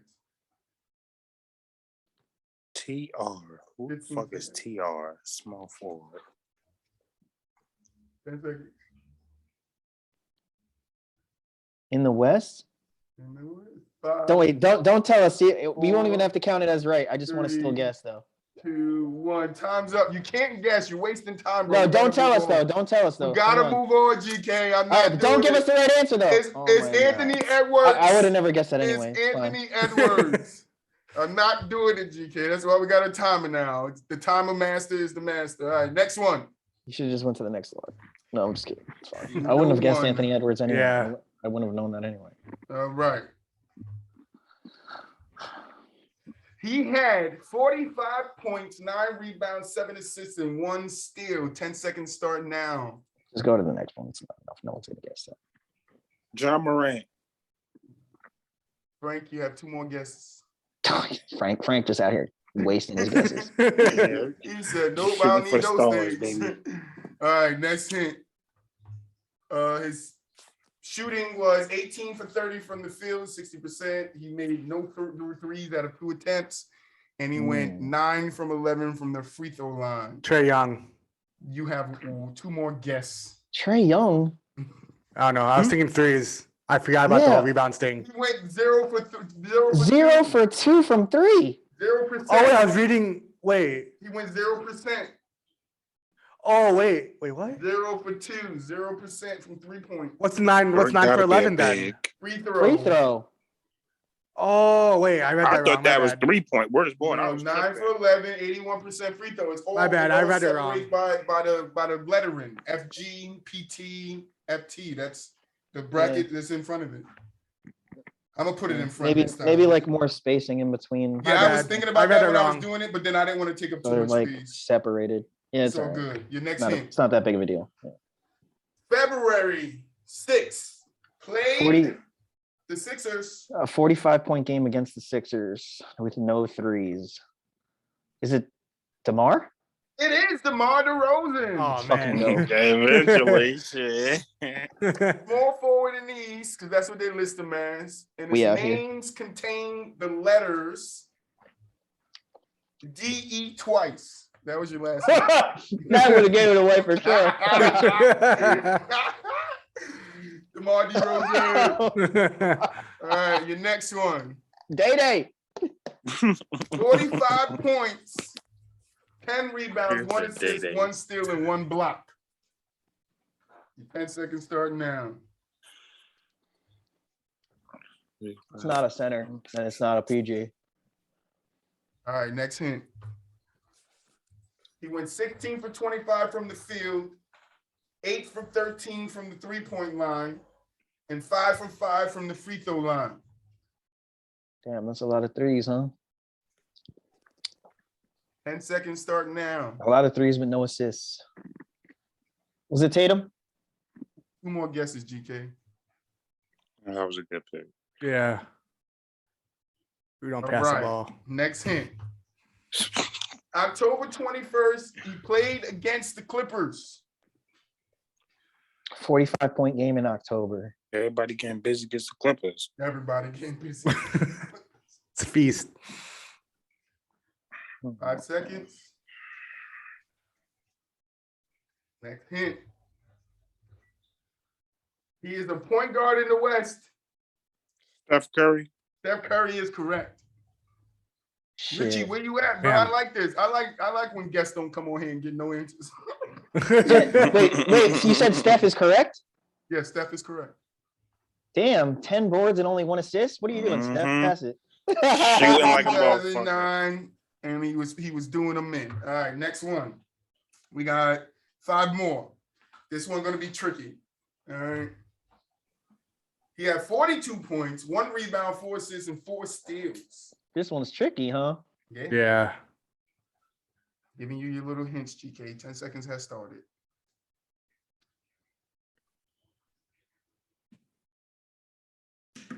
Ten seconds is up. Next hint. His averages was, he went 15 for 26 for 57% from the field, 6 for 13 for 46% from three-pointer, and he went 6 from 7 from the line for 85%. Your 10 seconds start now. Damn, I don't want to waste a guess, but I want to maybe go ahead and say like Marcus Smart or something. That's your guess is incorrect. You got 2 more guesses. Hmm. And 10 seconds is up. Who's out here getting 4 steals? All right, this got to be John Morant. That is incorrect. 2 more guesses, Frank. That was a good guess, though. He played Houston. We said on it's February tricky, though. 10th. John Morant wouldn't have been tricky, though. Played Houston on February 10th. So this game happened in February, a 42-pointer, huh? That's only like 2 weeks ago. Yeah. Against Houston, huh? Mhm. Anybody could have scored 42 against Houston, I guess. Anybody. Why it's tricky. All right, your next hint. Shooting guard in the East. I was about to say LaMelo, but I'm not sure if I want to. If Somebody I else. get names, I'm counting them as guesses, so keep names to yourself. GK, I'm gonna let you slide with that one. All right, 5 seconds. Is Darius Garland listed as a shooting guard or no? He's a point guard, I guess, I'm right? not sure. James Harden. James Harden is incorrect. Frank, you have 1 more guess. No, 1. Yeah, 2 more guesses. 2 more guesses. Could it be? No, it's not. All right, next hint. The last hint. And then 25 seconds will start. Drafted in 2018. It's kind of recent. 20 seconds. Is it RJ Barrett? That is incorrect, GK. 1 more guess. 15 seconds. Cole Anthony. That is incorrect, Frank. 1 more guess. Richie, where you at? 10 seconds. Dude, I haven't paid attention. 5 seconds. Just guess a 2 guard in the East. That's what I'm thinking. Timer is up. Zach LaVine. That was a last-minute guess that I will let slide and no, it was incorrect. GK, you want to use your last guess? I'll give you 1 last chance. Well, Zach LaVine wasn't drafted in 18. Yeah, I wasn't even thinking about that. Is it I don't know, Grayson Allen? Incorrect. The correct answer was Gary Trent Jr. Yeah, I wouldn't have got that. Yeah. I like Gary too. No one. Wait, who does he play for now? He got dinged. Toronto, right? Traded from the Blazers, right? No, yeah, he traded from the Blazers, but who is he on now? I don't remember. I think Toronto. Because he's in the East, so Yeah, maybe Toronto. I'm not sure. so he did it while he was on Toronto. Scored 42. Shit. All right, your next one. Crazy. He scored 40 points. 40, 10, and 3. Ooh. Yeah, he on the 10 Raptors. rebounds, 3 blocks, and 1 steal. 10 seconds. Who's upside down? Maybe getting fucking 40 and 10. Okay. DeAndre Ayton. Frank, 2 more guesses. A good guess. Christ, Frank. He went 15 for 22 for 68% from the field. He went 5 and 9 from 3, 55%, 5 and 8 from the free throw Pulling line. 9 threes. 9 threes and 10 seconds start now. 9 3-pointers and 10. All right, let me just go ahead. Jokic? Jokic is incorrect. 2 more guesses, No, Richie. it's not. Definitely. Jokic Let me has just some say assists. KD, and I'm gonna say mine if it's not right. KD is incorrect. Next hint. All right, I'm gonna hold that. I'm gonna hold my last. And Did it Frank in has one more October guess. against the He Wizards. on October 22nd played the Wizards.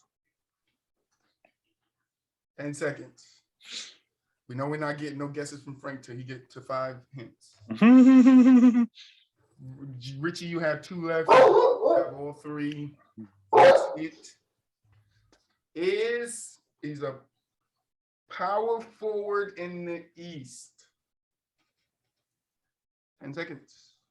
Sabonis? Oh, no. Well, he could have been at that time, right? Do I count that one, Frank? Count it. Yeah, I mean, it's up to you. You have 2 more guesses, GK. John Collins? 1 more guess, GK. I was just about to say, I'm glad you said that shit. We got 2 more for Richie, 1 and 1 for Frank. Last hint. Tobias Harris. He was drafted in 2015. GK, you using your last hint on Tobias Harris? That's incorrect. You have 25 seconds, Richie and Frank, to figure it out. I'm winning. I still This is want to hard. listen anyway. It is. It is. Jason Tatum? Jason Tatum is incorrect. Richie, you have you 10 dragged that shit seconds. out. Yeah.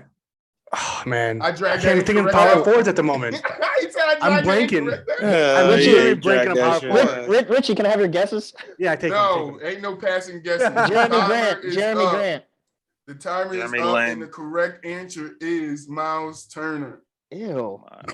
I would never guess that. Excuse I don't me. even want him in the game. How isn't he I thought 7 he was a footer? center.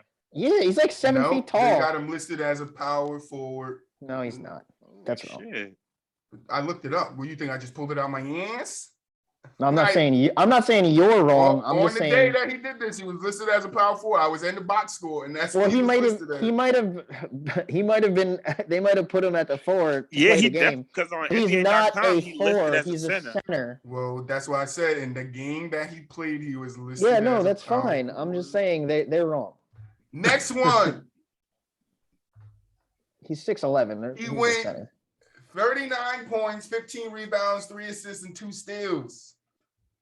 I'm gonna speed it up Like a a little bit. Giannis. The first 2. All right. He went 15 for 24, 62% from the field, 7 for Giannis?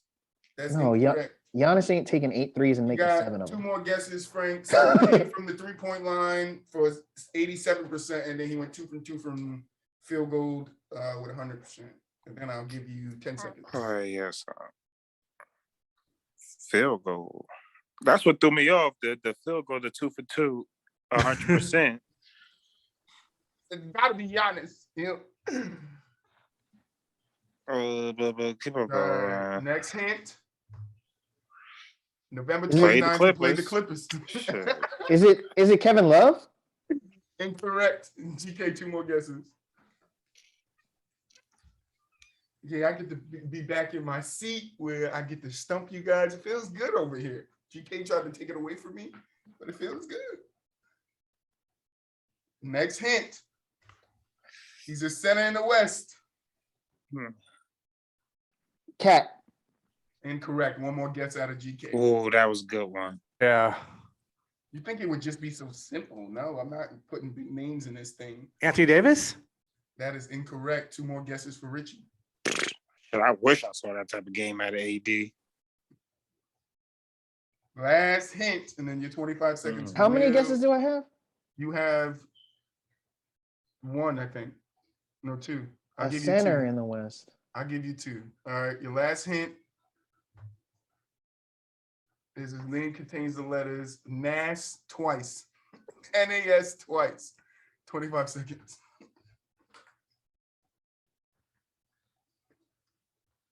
What? Same concept as last time. I didn't change the concept yet. I can't. I'm Got 5 Mass? seconds. brain Twice? dead. I can't Huh? even think. Oh, is it Demonis Sabonis? Minus a bonus. Right? Is that it? It's not it? No, it's not it. And the time is up. Mm. Sorry if I butchered your name, brother, but it is Valley. Oh, Jonas Valanciunas. he did it on the Pelicans? Yeah, while he was on the Pelicans. Yeah. Pelicans versus Clippers. He went 39-15 and hit 7 threes. Damn, I didn't know. I didn't know he could shoot threes. I didn't know Jonas. I knew he could Mhm. shoot threes, but I didn't know he was out here taking 8 of them and making 7 of them. Hey, next one. We got two more. All right. This one's a little tricky, but I think by the time we get to the fourth hint, you should. They all been tricky. Yeah, I'm Oh, actually shit. proud of myself with this one. So Richie got a goose egg. What do you mean?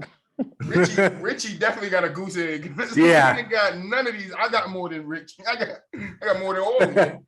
38 points, 7 rebounds, 3 assists, 1 block, 1 steal. Could be anybody.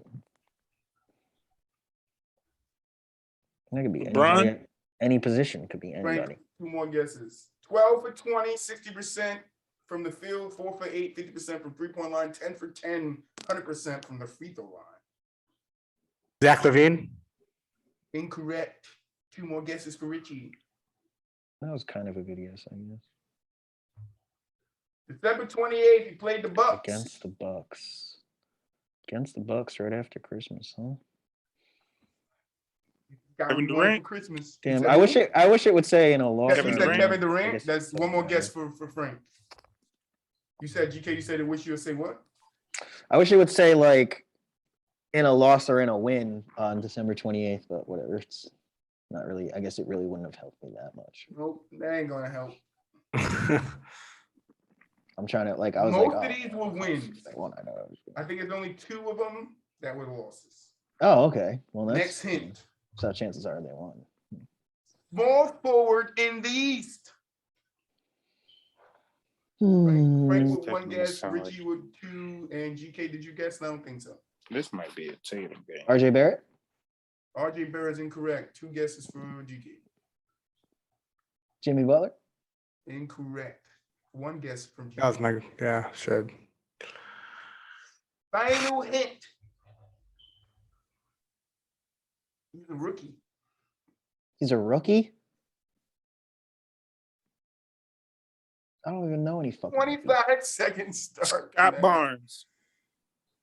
Frank is out of the competition. Who's a rookie in the 1 East? guess for GK, 2 for Richie. I don't even know if I can name a rookie in the East. You got 10 seconds. Is it? Oh no, Houston's not even in the fucking East. 5 seconds. Man, rookie in the East, small forward. Timer's 48 up. big ones. Timer's up. I have no idea, bro.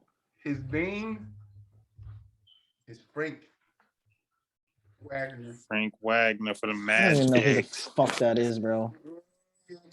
I just traded for him. No one paid attention to the Magic. Just started knowing about That's Frank why I Wagner. threw him in there. I was like, I ain't think he's gonna from do this Michigan. one. He played at Michigan, right? Last one, and then we gotta move on. All right, last one.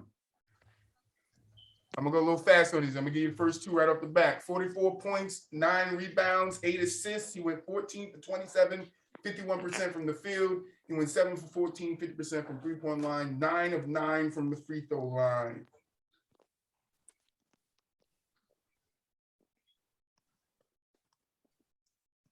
Nothing. Next hint is December 23rd. He played the Wizards.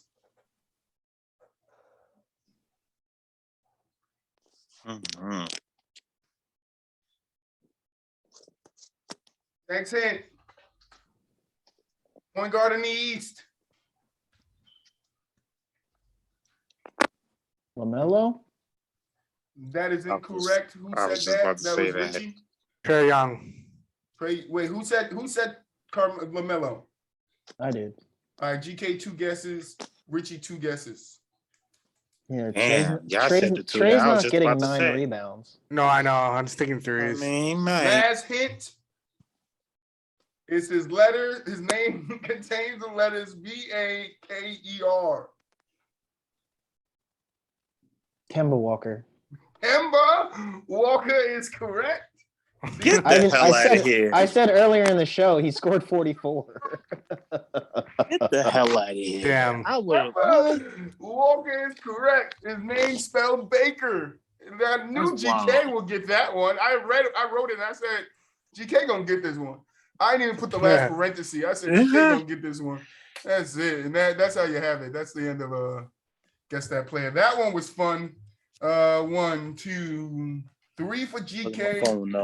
You said I got 2 brush for up on Frank. NBA. 3 for GK, 2 for Frank, and none for Richie. The rest goes to me. I am the champ of today. I can't be beat, GK. I can't be beat. Okay, well, when you're giving me Frank Wagner, I guess. Hey, don't be mad. I gave you players. It ain't supposed to be easy, right? Right, Frank? It ain't supposed to be easy, right?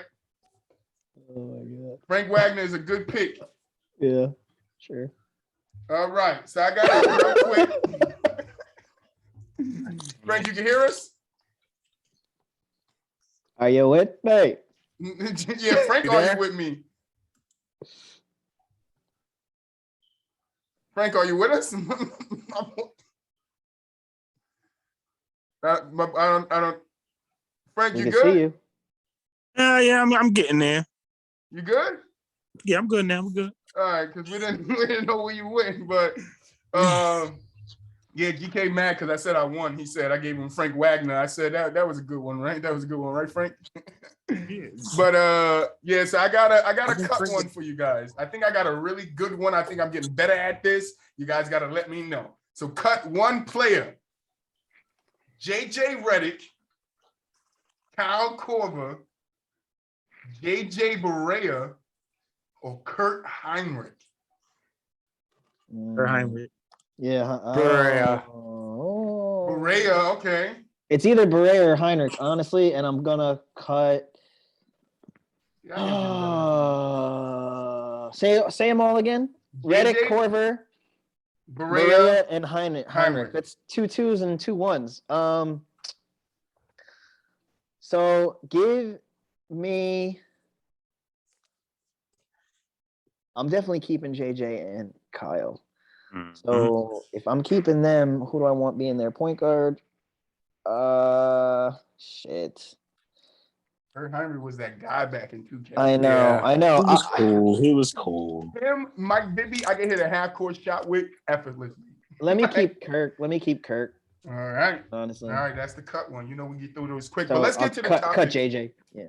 Okay, let's get to the topic that I've been waiting for. I think we need to get into some more debates of who's over who on this show. And we're going to start it today as we did with Jokic versus Embiid. But we got some football for you guys now, all right? So for you football guys that just coming in, you came to this part, you wanted to see our takes. We got Terrell Owens versus Randy Moss. Who is the better wide receiver? All right, Frank, I'm going to start with you. I got a strong feeling you're going to lead us all in the right direction with this conversation. Me personally, being a guy who played wide receiver in high school and summer college, and just being my favorite position in football, I would have to say Randy Moss is the better receiver out of the two. I think T.O. might have had the better career overall, but just in their primes together, I just think there was nobody there outside of there was nobody not named Jerry Rice that you can compare to Randy Moss and his level of dominance during his prime, the early 90s and the late 90s and the early 2000s. I mean, shit, we call it the Moss. You got Moss. Yeah, we call shit the Moss. Randy Moss has always been one of my favorite receivers. definitely my top 3. I think he's top 3 all time. I would. I'm going Randy if I had to pick one. Okay.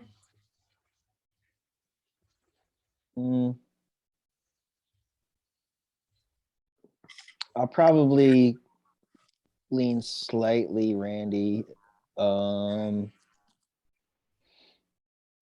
only thing I would maybe prefer with T.O. is like somebody's echoing. Is like run after catch, maybe. I would like T.O. He's probably harder to tackle because he's beefier. But everything else is I'm probably leaning Randy. Even like who I'd rather have in my team, who's easier to manage, I'm still probably leaning slightly Randy. Yeah, so I'm gonna have to give the edge to Randy Moss here. But barely. I mean, they're both like I think people sleep on T.O. and I think the public perception isn't as good as it needs to be. I think the people need to realize that it's a lot closer than they give T.O. credit for. I think T.O.'s a lot better than they give him credit for. So, but I'm still slightly Randy. Yeah, I agree. Definitely Randy Moss. As a Bears fan, I hated going against the Vikings back in the day when Randy Moss was there. Even though like Terrell Owens had a longer career, I think like 2 more years longer. He did get more receptions, obviously, because he was there longer. But I guess all like the stats and I guess everything, like Moss had a slight advantage in yards per reception. Let's see. Moss had more Pro Bowls, I think. Yeah. He went 7 times versus like 5 Owens. Moss owns 19 NFL records versus Owens 16 stats wise. So I just feel Moss is better overall. I mean, in T.O.'s defense, respectfully, in T.O.'s defense, I think I'd say I'd rather have T.O. in the playoffs if I had to choose out of the two. I think T.O. performs better in the playoffs than Randy does, in my opinion. Game starts 15-12. Randy first, Terrell second. Game started 15-12. Passes targets 112 to 101. Receptions 54-54. With his yards, Moss 977, Terrell 751 yards per reception, 18.1 to 13.9. Receiving touchdowns 10-5. I take Moss in the playoffs. He's better. Really? Like honestly, I feel like Moss is statistically better in the playoffs. I mean, a lot of those numbers but I don't look at it like that. The Tom Brady run. Tom Brady. See, and that's what I was getting. I don't look at it like that. I look at it like if I was the quarterback in the playoffs, which one would I rather be the guy on the other end for me, like running the routes and catching the ball for me? And I think honestly that's T.O. And I would use the example of like he played on a broken leg in the Super Bowl and he played outside of his fucking mind. Outside of his fucking mind. That's where I was going. Savage. That's where I was going. I was going to say the two things I was going to say in T.O.'s defense and why I think you can make a slight argument for T.O. in this is because what quarterbacks did T.O. play with versus the one quarterback Moss played with in Tom Brady. Where does most of and then the second thing was what GK just said. T.O. played on a damn near broken leg. Like, well, especially like I think they both play with great quarterbacks for the most part. Well, T.O. more than Randy, but they play with good quarterbacks. If it's third down, middle of the field, end of the game, like, and you just need 15 yards or something and somebody to go like run a crossing route over the middle, like Dallas? I'd rather throw it to T.O. to be honest in that scenario. Who is T.O.'s quarterback on Dallas? Romo. Tony Romo. Quarterback. What's Romo? It's my quarterback. Good quarterback there. Romo has like a 5,000 yard season. Yeah, what are you talking about? Romo. He's not no Romo when he stacks up against other quarterbs. Romo threw for 5,000 yards, dude. How better than Eli. No, he's better not. Than Eli. He's not at all. Statistically wise, from the eye test. No, he's not. Better than Eli. Yes, he is. More talented. Statistic-wise, the That's Eli's talent didn't show. Nigga. right there. You want to know what you want to know what Tony Romo is good at? Eli at? I got him, Eli. Chill out. I got him, Eli. You want to know what he's better at? Hurting his back. You want to see a dead body? I'll show you one. It's Tony Romo. Don't forget he was a meme. Don't forget Tony was a meme. Okay? Yeah, I mean, honestly, Eli had a better career, but if they're both 27 years old and we're playing pickup, I'm not playing hypothetical. I'm not playing a hypothetical. Bro, exactly. If they're both 27 years old and I'm in the backyard playing football and I pick my quarterback, I'm picking Tony. Okay, that's fine. But Eli's going to win the game. That's what I'm saying. Eli's going to win the game. All right? Championship on the line. Who you putting the ball in whose hands? I'm putting it in Eli's. Come on. But I also wanted to say, I don't think Tony had that chance. When you're looking at, let's get back on track here. When we're looking at the best wide receiver in the game, I think there's a lot of guys that you can mix into this conversation, because when you're looking at, the leaders in statistical categories, it fluctuates. So Moss is 4th in yards, 15th in receptions, and 2nd in touchdowns. And I think that touchdowns is a big mark because he blows people out by a lot, being in that 2nd place by touchdowns. But when it comes to somebody like T.O., he's 3rd in yards, 3rd in touchdowns, 8th in receptions. So, I think it goes back to a little bit with it's not that far off between them. But another name I would like to bring in here is Larry Fitzgerald, right? Because that's who I wanted to talk about today. I knew it. Larry is 2nd in yards, 2nd in reception, and 6th in touchdowns. So I just want to say it's not that far off between them either. I know Larry might have played a lot of years. I believe Moss has a championship. No, I don't think it's far. That's my personal opinion. I don't think it's far at all. When you look at statistically and what Larry Fitzgerald did for Arizona, I don't think it's that far. My personal opinion. I will say this. I'd rather, out of everybody, over the course of an entire, however long them guys played, let's just say Larry 15, played the longest. Well, yeah, but let's say we get them for 12 years, right? For a 12-year period, I want Larry, just because he's the least headache of all the three. He's but probably does that have to do with anything on the field? His actual play? Are you basing it off his play? That's what I'm saying. No, I'm not. If we're basing it off the play, it's a different story. His play led him to 2nd in yards all time, 2nd in receptions all time, and 6th in touchdown. I could take his play. I don't think his play led him to all that. I think a lot of it has to do with it. Some of it was his play, but a lot of it had to do with the fact of how good of a man he was, which allowed him to play that long for the same team and be that good of a teammate and develop that chemistry. I don't think it was because it was just off talent alone. I think there was a lot of other intangibles that allowed him to achieve that greatness and those stats.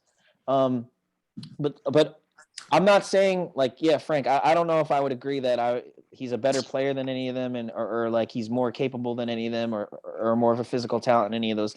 I don't know about any of that, but I'm saying if I am the GM or someone like that, and I have my choice, if they're all, let's say 20 years old, and I know I'm going to have them all, whichever one I pick for the next 12 years, I'm picking Larry, and only because talent on the field is I could give you the argument that the other two are better, but I think Larry is close enough in that department to where in everything else, being a teammate, a leader, a easy person to work with, all that is so much greater than the other guys, easier to manage, everything. I am going to take him because I know there's no headache, there's no antics, there's no nothing. I can count on him. If I throw it to him, he's going to be open and he's going to catch it. He's got size, whatever. He's not the fastest, but he's fast enough. And I just know in the locker room, he's going to be the best of the three. So if we're talking if I'm starting the franchise and I have my choice and I know I'm getting him for 12, I'm taking Larry.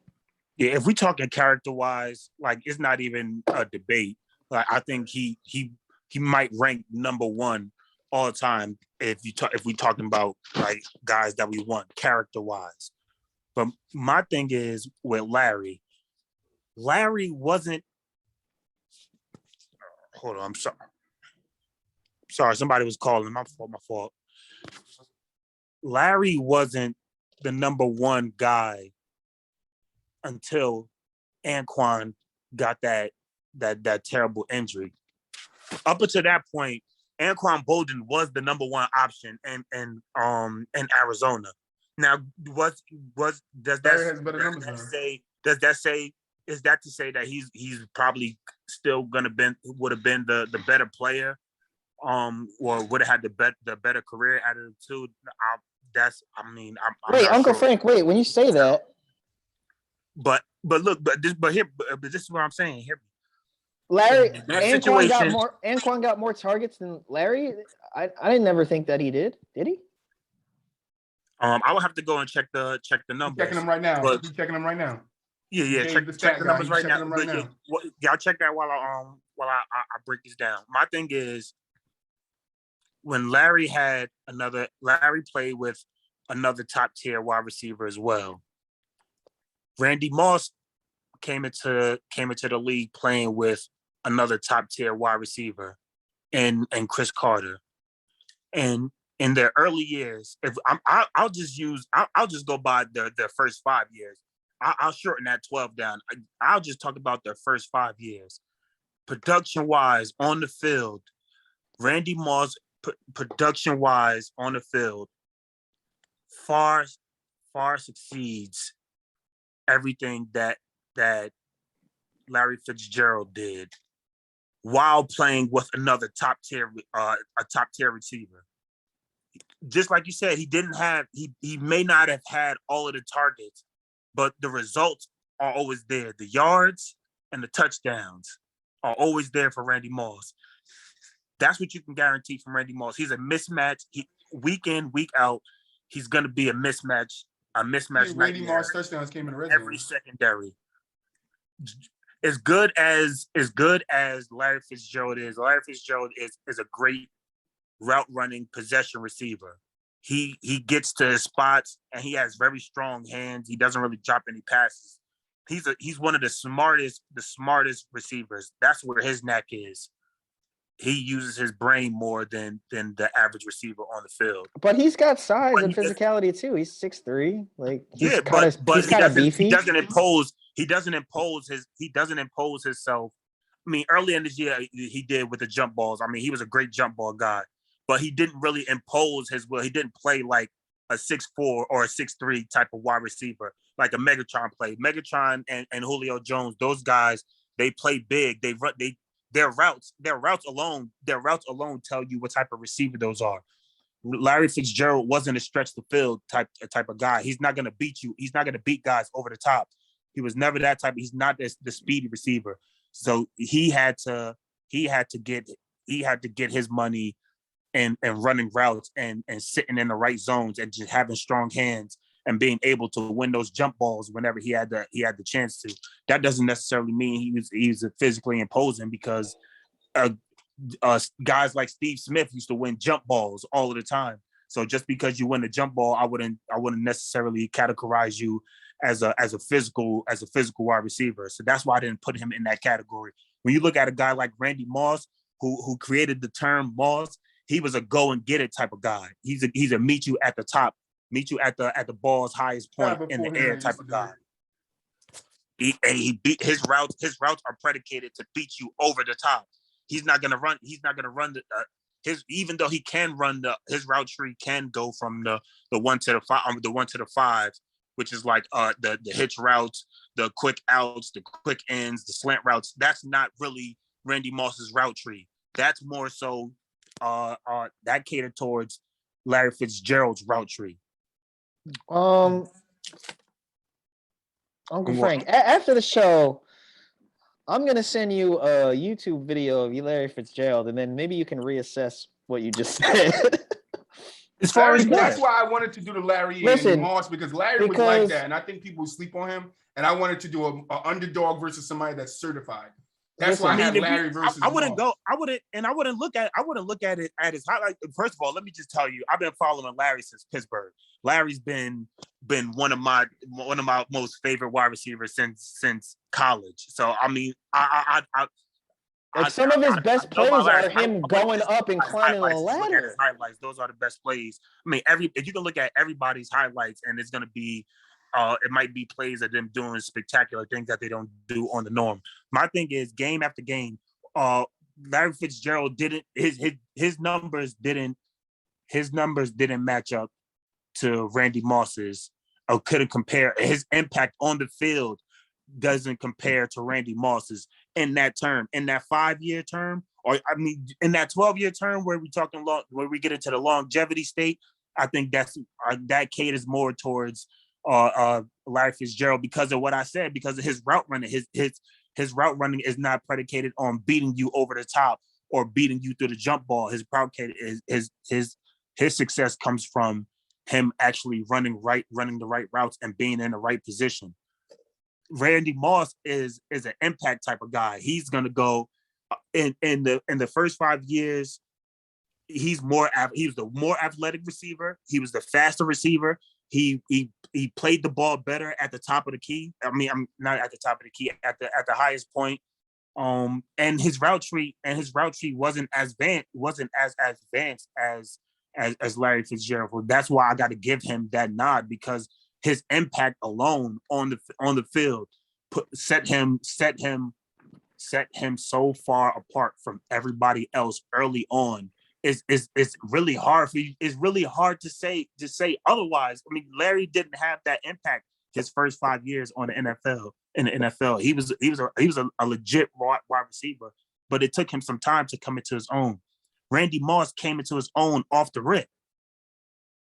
He was a record-setting wide receiver from day one, from his rookie season. So for me to put him in the category, just like you said, he owns like 16 to 19 records.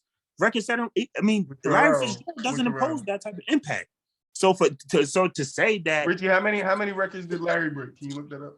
I'll look it up. Yeah, that's what I'm saying. Yo, so I mean, Larry's I'm second year of his career is nowhere near as Randy Moss, and Randy Moss got a lot. Yeah, I don't agree with like how you making it seem so far. I don't agree with it because Uncle Frank.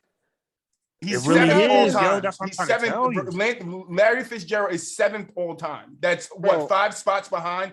I think that's a close enough argument to assess the guys in front of him and see if Larry could be moved. That's a longevity award. Longevity is part of the game, though. Tom Brady gets all his success. It is, but it's not. It's not 22 years. He played 20. Uncle I don't Frank, never hear nobody say longevity when it comes to Tom Brady. Longevity can't be a deciding factor. If you I'm not saying it's better in that moment, but I think it goes into it. You're saying when you say his longevity, you're taking it away from him, but we don't take it away from Tom Brady. We actually big him up that he played 22 years. No, but Tom Brady was great in those moments. He was great in the moments of in certain moments that we can depict certain moments where certain moments with Larry was great too.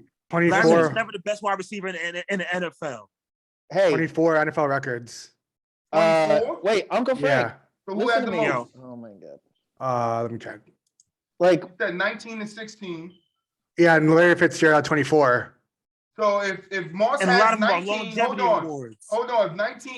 If Moss has 19 records, T.O. has 16, and Larry, you said Larry Fitzgerald has 24. Yeah, he's only second to Jerry Rice in receptions and receiving yards, and 6th all time in receiving touchdowns. Can I go now, or go ahead? Yeah. Okay. So Uncle Frank, you said Randy Moss had more of an impact immediately than Larry Fitzgerald, right? Absolutely. Okay, but I mean, never led in yards, receptions, touchdowns on the year. That's Frank loves that argument, bro. It's the 3rd time I have to hear it. So go ahead, GK. What happened? No, I said you love that he never led in statistical categories. That's your argument. Larry's not even that he never led. He was never even considered the number 1 receiver in the NFL at no point throughout his career. And at one point, they were in the league together. Yeah, I agree with that. So I mean, so to say that you could put them in the same category, that is close. But then wouldn't you look at other wide receivers in front of him too? Because when you said Odell wasn't never the best wide receiver, he got beat out 2 years by Antonio Brown. Can I address the first point? Right, yeah, start making new ones, or I'm not addressing Troy, but I just want to hear GK real quick. Yeah, let GK go. So in Larry's second year, he had 103 catches for 1,400 yards and 10 touchdowns. So like, it didn't take him very long to get going. Like, and then the following year he had some injuries and he almost hit 1,000, but he was only able to play 13 games. He had 946. And then the next year again, 15 games, 1,400 yards again, 10 touchdowns again, 1,400 yards again, 12 touchdowns again. Then 1,000 yards and 13 touchdowns again. Then over 1,000 again, 1,100, over 1,400 again, 8 touchdowns. Then there was a drop off. He from 2012, 2013, he had almost 1,000 again, 950, 10. So like, you know, maybe, like I said though, the stats are circumstantial, right? And I agree with Frank that maybe like for one season, if I'm the quarterback and I'm I can pick one guy or the other to throw the ball to for over the course of one season. Like I'm probably going to pick Randy because he was more talented. He was faster. But like, what's the beginning when we started the discussion? It's like, who had the better career, right? Or was that not the parameters of the discussion? Who had the better career? Who had the better wide receiver was the parameter. Oh, so I guess that makes it a little broader. I brought Larry in to say that Larry wasn't that far off. That's what changed the conversation is when I said Larry isn't that far off is when we started. Yeah, no, I mean, ultimately we still got Randy ahead, but like, I do agree with Troy. Like, I don't think it's that far. Like, how far do you think it is, Frank? Like, it's not that astronomically far, right? It's light years away. I think it's as far as this is. Well, number one, I don't think we're gonna look at Larry the same once a lot of these other wide receivers retire. Once they get to their retirement point. In my opinion, if AB right now, I would take AB's career over Larry Fitzgerald. I wouldn't take Larry. I mean, I wouldn't take AB over Larry. I mean, just for character reasons, and like that's what I'm saying. If we're talking about just having a great talent who's also going to be a great locker room presence as well. If that's the standard, then of course I will put Larry Fitzgerald. In that case, Larry Fitzgerald is far supersedes a lot of these other receivers, the T.O.s, the Randy Mosses. Yeah, but I mean, you don't have to make it that big a part of the scale, but you just have to include it, is what I'm saying. I mean, I'll include it, but it wouldn't matter if I got a talent like Randy Moss. It doesn't matter. He's one of those guys. He's an exception. He's one of those guys where it doesn't matter whether he's really a locker room presence because of his dynamic impact on the field. What he can give me on the field, the fact that he can be a mismatch, he can go up over 3 guys, catch a jump ball, then stiff arm 2 of them, and then still score the touchdown and do that 3 times in one game. If that's the type of guy who I don't care, I wouldn't mind him not being that, having that locker room presence or being that veteran presence. I would love for it. I would love for that. Everybody would love for a guy of that type of talent to also have the same type of character to match that. But that's not every player. That's why I think we look at Larry in that light because of how great he was off the field and how much of a leader he was within his locker room and within that organization. So we just have this look about him. But when it's all said and done, I think Devontae will be better. I think Julio Jones will be better. I would think AB would be a better wide receiver. D Hop, I think, is going to be a better wide receiver. So when those guys get to their end, I think even when those guys get to the end of the tree, I mean the end of their playing days, Randy Moss is still going to be top 2, top 3. That's how far I think it is. And then Larry's just going to fall further and further down the list. When those guys get to the end of the year, you got even the Megatron, just like I told you last night, Troy. A Megatron is a guy. So when we're talking about like overall their careers, I don't have the list in front of me. I should have kept it in front of me. But where's Megatron on that list when it comes to yards, receptions, and touchdowns? Because I mean, ultimately, that's what those guys are going to be deciding. He retired whether they're better or not. He retired earlier than a lot of those other and guys. That's what I'm saying. That's my point. A lot of Larry's numbers are longevity's numbers. Yeah, so we get that. You cut his numbers down, right? If you take 4 years, but you can't. If you take 4 years off of Larry's numbers, and then you check his overall numbers, we start to look at him a little bit different. But I don't like that argument, Frank, because he played those years. So that's what I'm saying. That's why I'm saying I don't really want to use that argument. But yeah, I don't like the longevity because we don't use that in no other argument. That's what I'm saying. Listen, I know how to use it. Listen, use it like this. Those guys, like, moving forward from now, future, right? The how difficult it is to be able to play for 16 years is going to be extremely difficult. So even if Adams or D-Hop is able to like do better for a stretch of seasons or something, like I don't think any of those guys is going to be able to play for 16 years. And like Larry played for 16 years, so like they're going to be able to touch his second in receptions, second in yards. Like that's a stat in itself. How many guys? His longevity. That's right. Like how many guys are going to be able to do that now? Like the reason he was able to play for that long was because he was good enough to play for that long. Like most guys, like even like let's say you take a rookie that's going to come out next year and he's going to have a great career. He's going to be awesome on the field.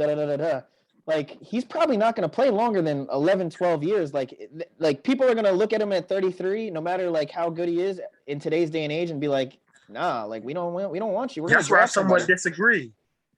He won't be the vocal point. He'll be pushed to like second, third string. Because I think his character and his locker room presence is the reason why he played so long. I don't think it was his actual skill on the field. He was still productive to the end. Yeah, he was productive to the end. I would agree that Larry was productive. It wasn't like he was just out there running. No, if it was third down, he would still go in the middle and catch the ball. What I'm saying is, he wasn't a first-string quarterback anymore. He's good enough to be. He's probably good enough to be out there. Look, guys like T.O. probably could have played it physically. He could have played until he's 40. Until he's 40, 45. But the fact that he didn't is because he wasn't a character. He didn't have the character in the locker room. If he was a character guy, a character veteran on the field, T.O. would have played a lot longer. Randy Moss, those guys would have played a lot longer. But that's what attributed to Larry playing that longer. Because at the end, he wasn't the Larry that we known him to be. He wasn't a number one, a number two, a number three option. He was literally the only that's option. What happens though. But when you trickle down in your career towards the end of your career, in any sport, you're a shell of yourself. But exactly. What me and GK is still saying, in that shell of himself, he was still productive enough to be out there on the floor. It wasn't like you could say all his leadership and all this, but when he was on that field, he was still productive enough to give his team something to win. Yes, but there were other. That's not his longevity. That's just him being out there playing ball. No, I get you. I agree with you. If they weren't character guys like T.O., Ocho Cinco, they would have lasted a lot longer because them guys still believe in they can play football now. But what I'm saying is, I don't think that's a takeaway from Larry, that Larry is a character guy and he can stick around the league. But it was like what GK is saying is it wasn't just because he was a character guy, it was because he can still get out there and perform. No, it wasn't to the top being the number one seed. I could be the third seed and still give you 500 yards on a season, 5 touchdowns. Like that's productive. Yeah, I agree with that. That's what I think GK and I is alluding to. He was still productive in his role. Where some of these other guys, if you look at them in their last season, they ain't really that productive. Some of them are shells of themselves that think they could keep it pushing and teams give them tries. So we've seen wide receivers that, you think they're coming in and they still got it and they just don't. Larry wasn't that. Larry could still give you something out there. And I think that speaks more volumes of the person that he was on that field than, him being the leader and stuff like that. Yeah, he's a leader. Troy Polamalu was a leader. But the way he played on that field spoke volumes when it came to him leading. He was able to lead because what he did on the field. And I think it's the same for Larry. Larry was able to lead and be around those guys and be that character guy because what he was able to give that team. That's why they never traded him. When you're that type of caliber of player and you ain't producing no more, you get traded or let go. We see it every time. Larry was good enough for them to be like, but he was so much of a character guy. You don't get rid of the. No, that's true because you got young guys coming in to replace him. You want that vet there. I get that, but I'm saying he still had enough in his tank to give them something along with him being that character guy. That's what I'm saying. I think he still was able to produce. But Uncle Frank, hear me out. And let's move on. Go ahead, GK. Finish it up. Hear me out. If We Larry throw was in. if Larry was able to take the place of, let's say, any on Peyton's Broncos, if he was able to take the spot of, and he could have, Wes, Thomas, or Decker, right? He could have probably played any of those positions, right? And he probably could have had his most monstrous season statistically that he's ever had. Or if he took one of the 3 spots in New England when they had Randy Moss and Wes Welker there, like, then he probably could have had his best statistical season ever, right? So we don't really know, right? But I don't know. I got so lost because Troy said so much stuff. But you know that's me. You gotta write it down. G, I told you, get the paper and pen out. But yeah, no, I think you have to give him credit for the longevity. You have to. I absolutely do. I just don't hold it into high stakes when it comes to talking about who would you rather have when you're talking about substantially like great longevity talent like Randy Moss. Like that's what I'm saying. I get the character. I mean, I absolutely agree with the character thing. But also like that the character doesn't matter once compared to a guy whose skill is so far beyond everybody else's. Well, yeah, if I'm like, yo, if they're both sitting next to me on the sideline and I'm like, all right, this is a good spot for a go route. I need fucking my ex to go run a go route right now. Then yeah, I'm gonna send Randy out there. That's what I'm saying. Character doesn't matter in that moment, and that's the moment that I'm talking about. Those are the moments that really matter. The on the field moments. That's why I would rather have a guy like a Randy Moss, and why I said his impact on the field and playing with another receiver, another top tier receiver. I mean, we don't know if Larry's numbers would have been the same had Anquan not got hurt and had to deal with that injury and wound up being shipped out to be a 1,000-yard receiver out in Baltimore and winning the championship ring over there. I mean, that's what I'm saying. It's a lot of things that we don't know about, that we couldn't, we shouldn't hold against, that we shouldn't really hold against Larry, but we should hold against Larry. I would argue that you could have sent over Larry instead of Anquan, and I don't really think you would have seen much of a difference. I think the Ravens still would have had basically the same success. I'm just talking about their success. I mean, their numbers and success with each other's. Like, do you think he would have still been top number 2 in receptions had he played with Anquan Bolden the whole time? Yeah, I do. Yeah. I mean, that's what I'm saying. I don't know, because at that point, at one point, you feel me, Anquan, it was the debate who was the number 1 receiver over there, Anquan or Larry. There was never really that discussion amongst a Hall of Famer and Chris Carter and Randy Moss when he first came in.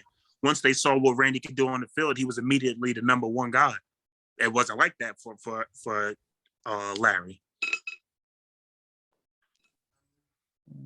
Anything else to add, G? We got to move on, bro. We pushing. We over 2 hours. And somebody calling me. We got a little bit further to go. We got another player, and then we out of here.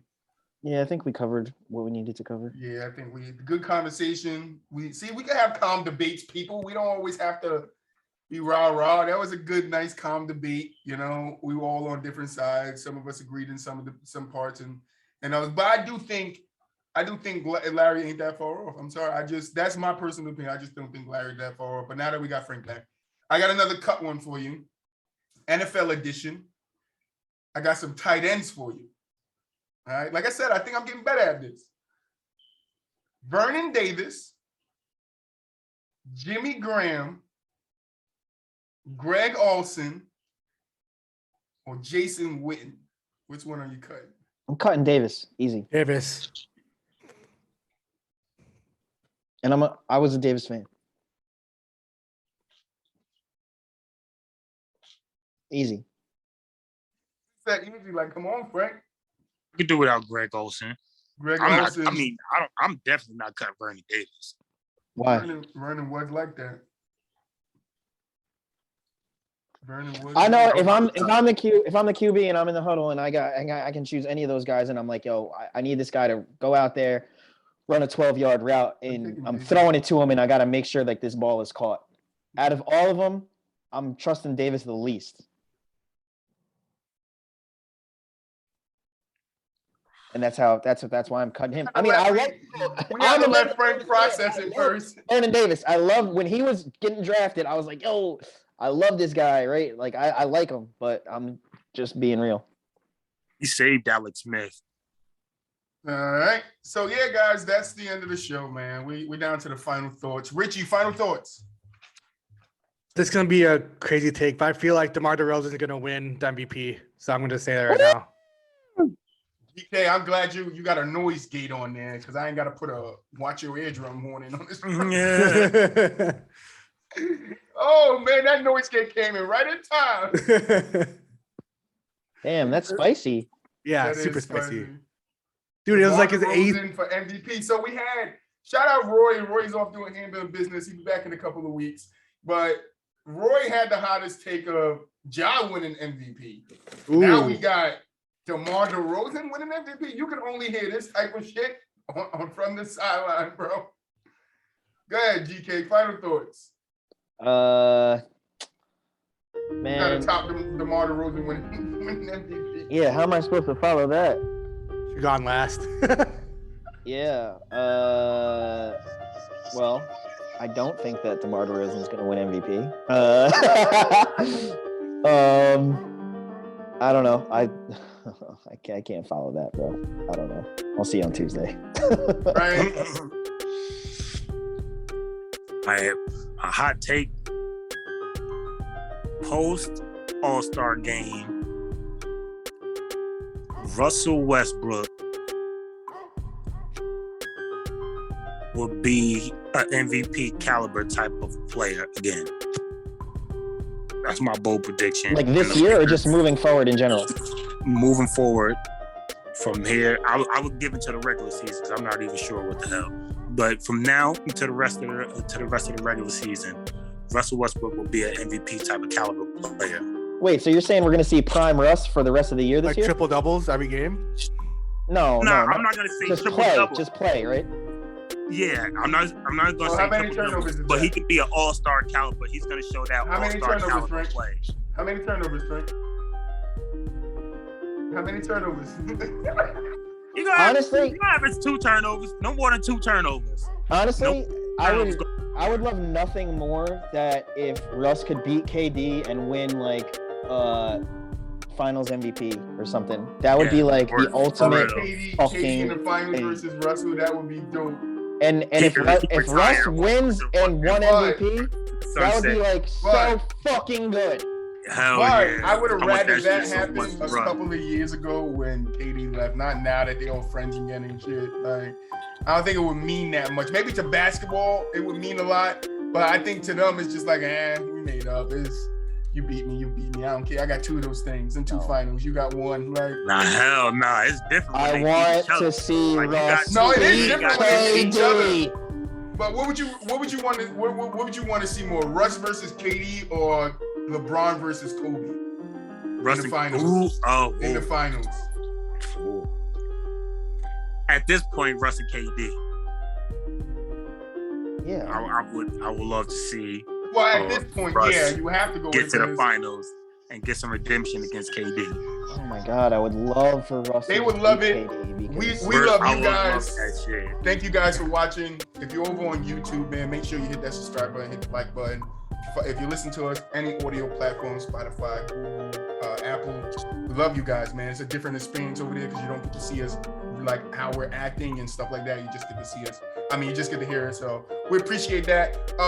We might be going live next Monday. I'll post it on the social media. So if you guys want to stay tuned with that, just go follow us up on Instagram. I'll let you guys know. But without further ado, man, thank you guys. This is From the Sideline, and we out. Peace. Peace.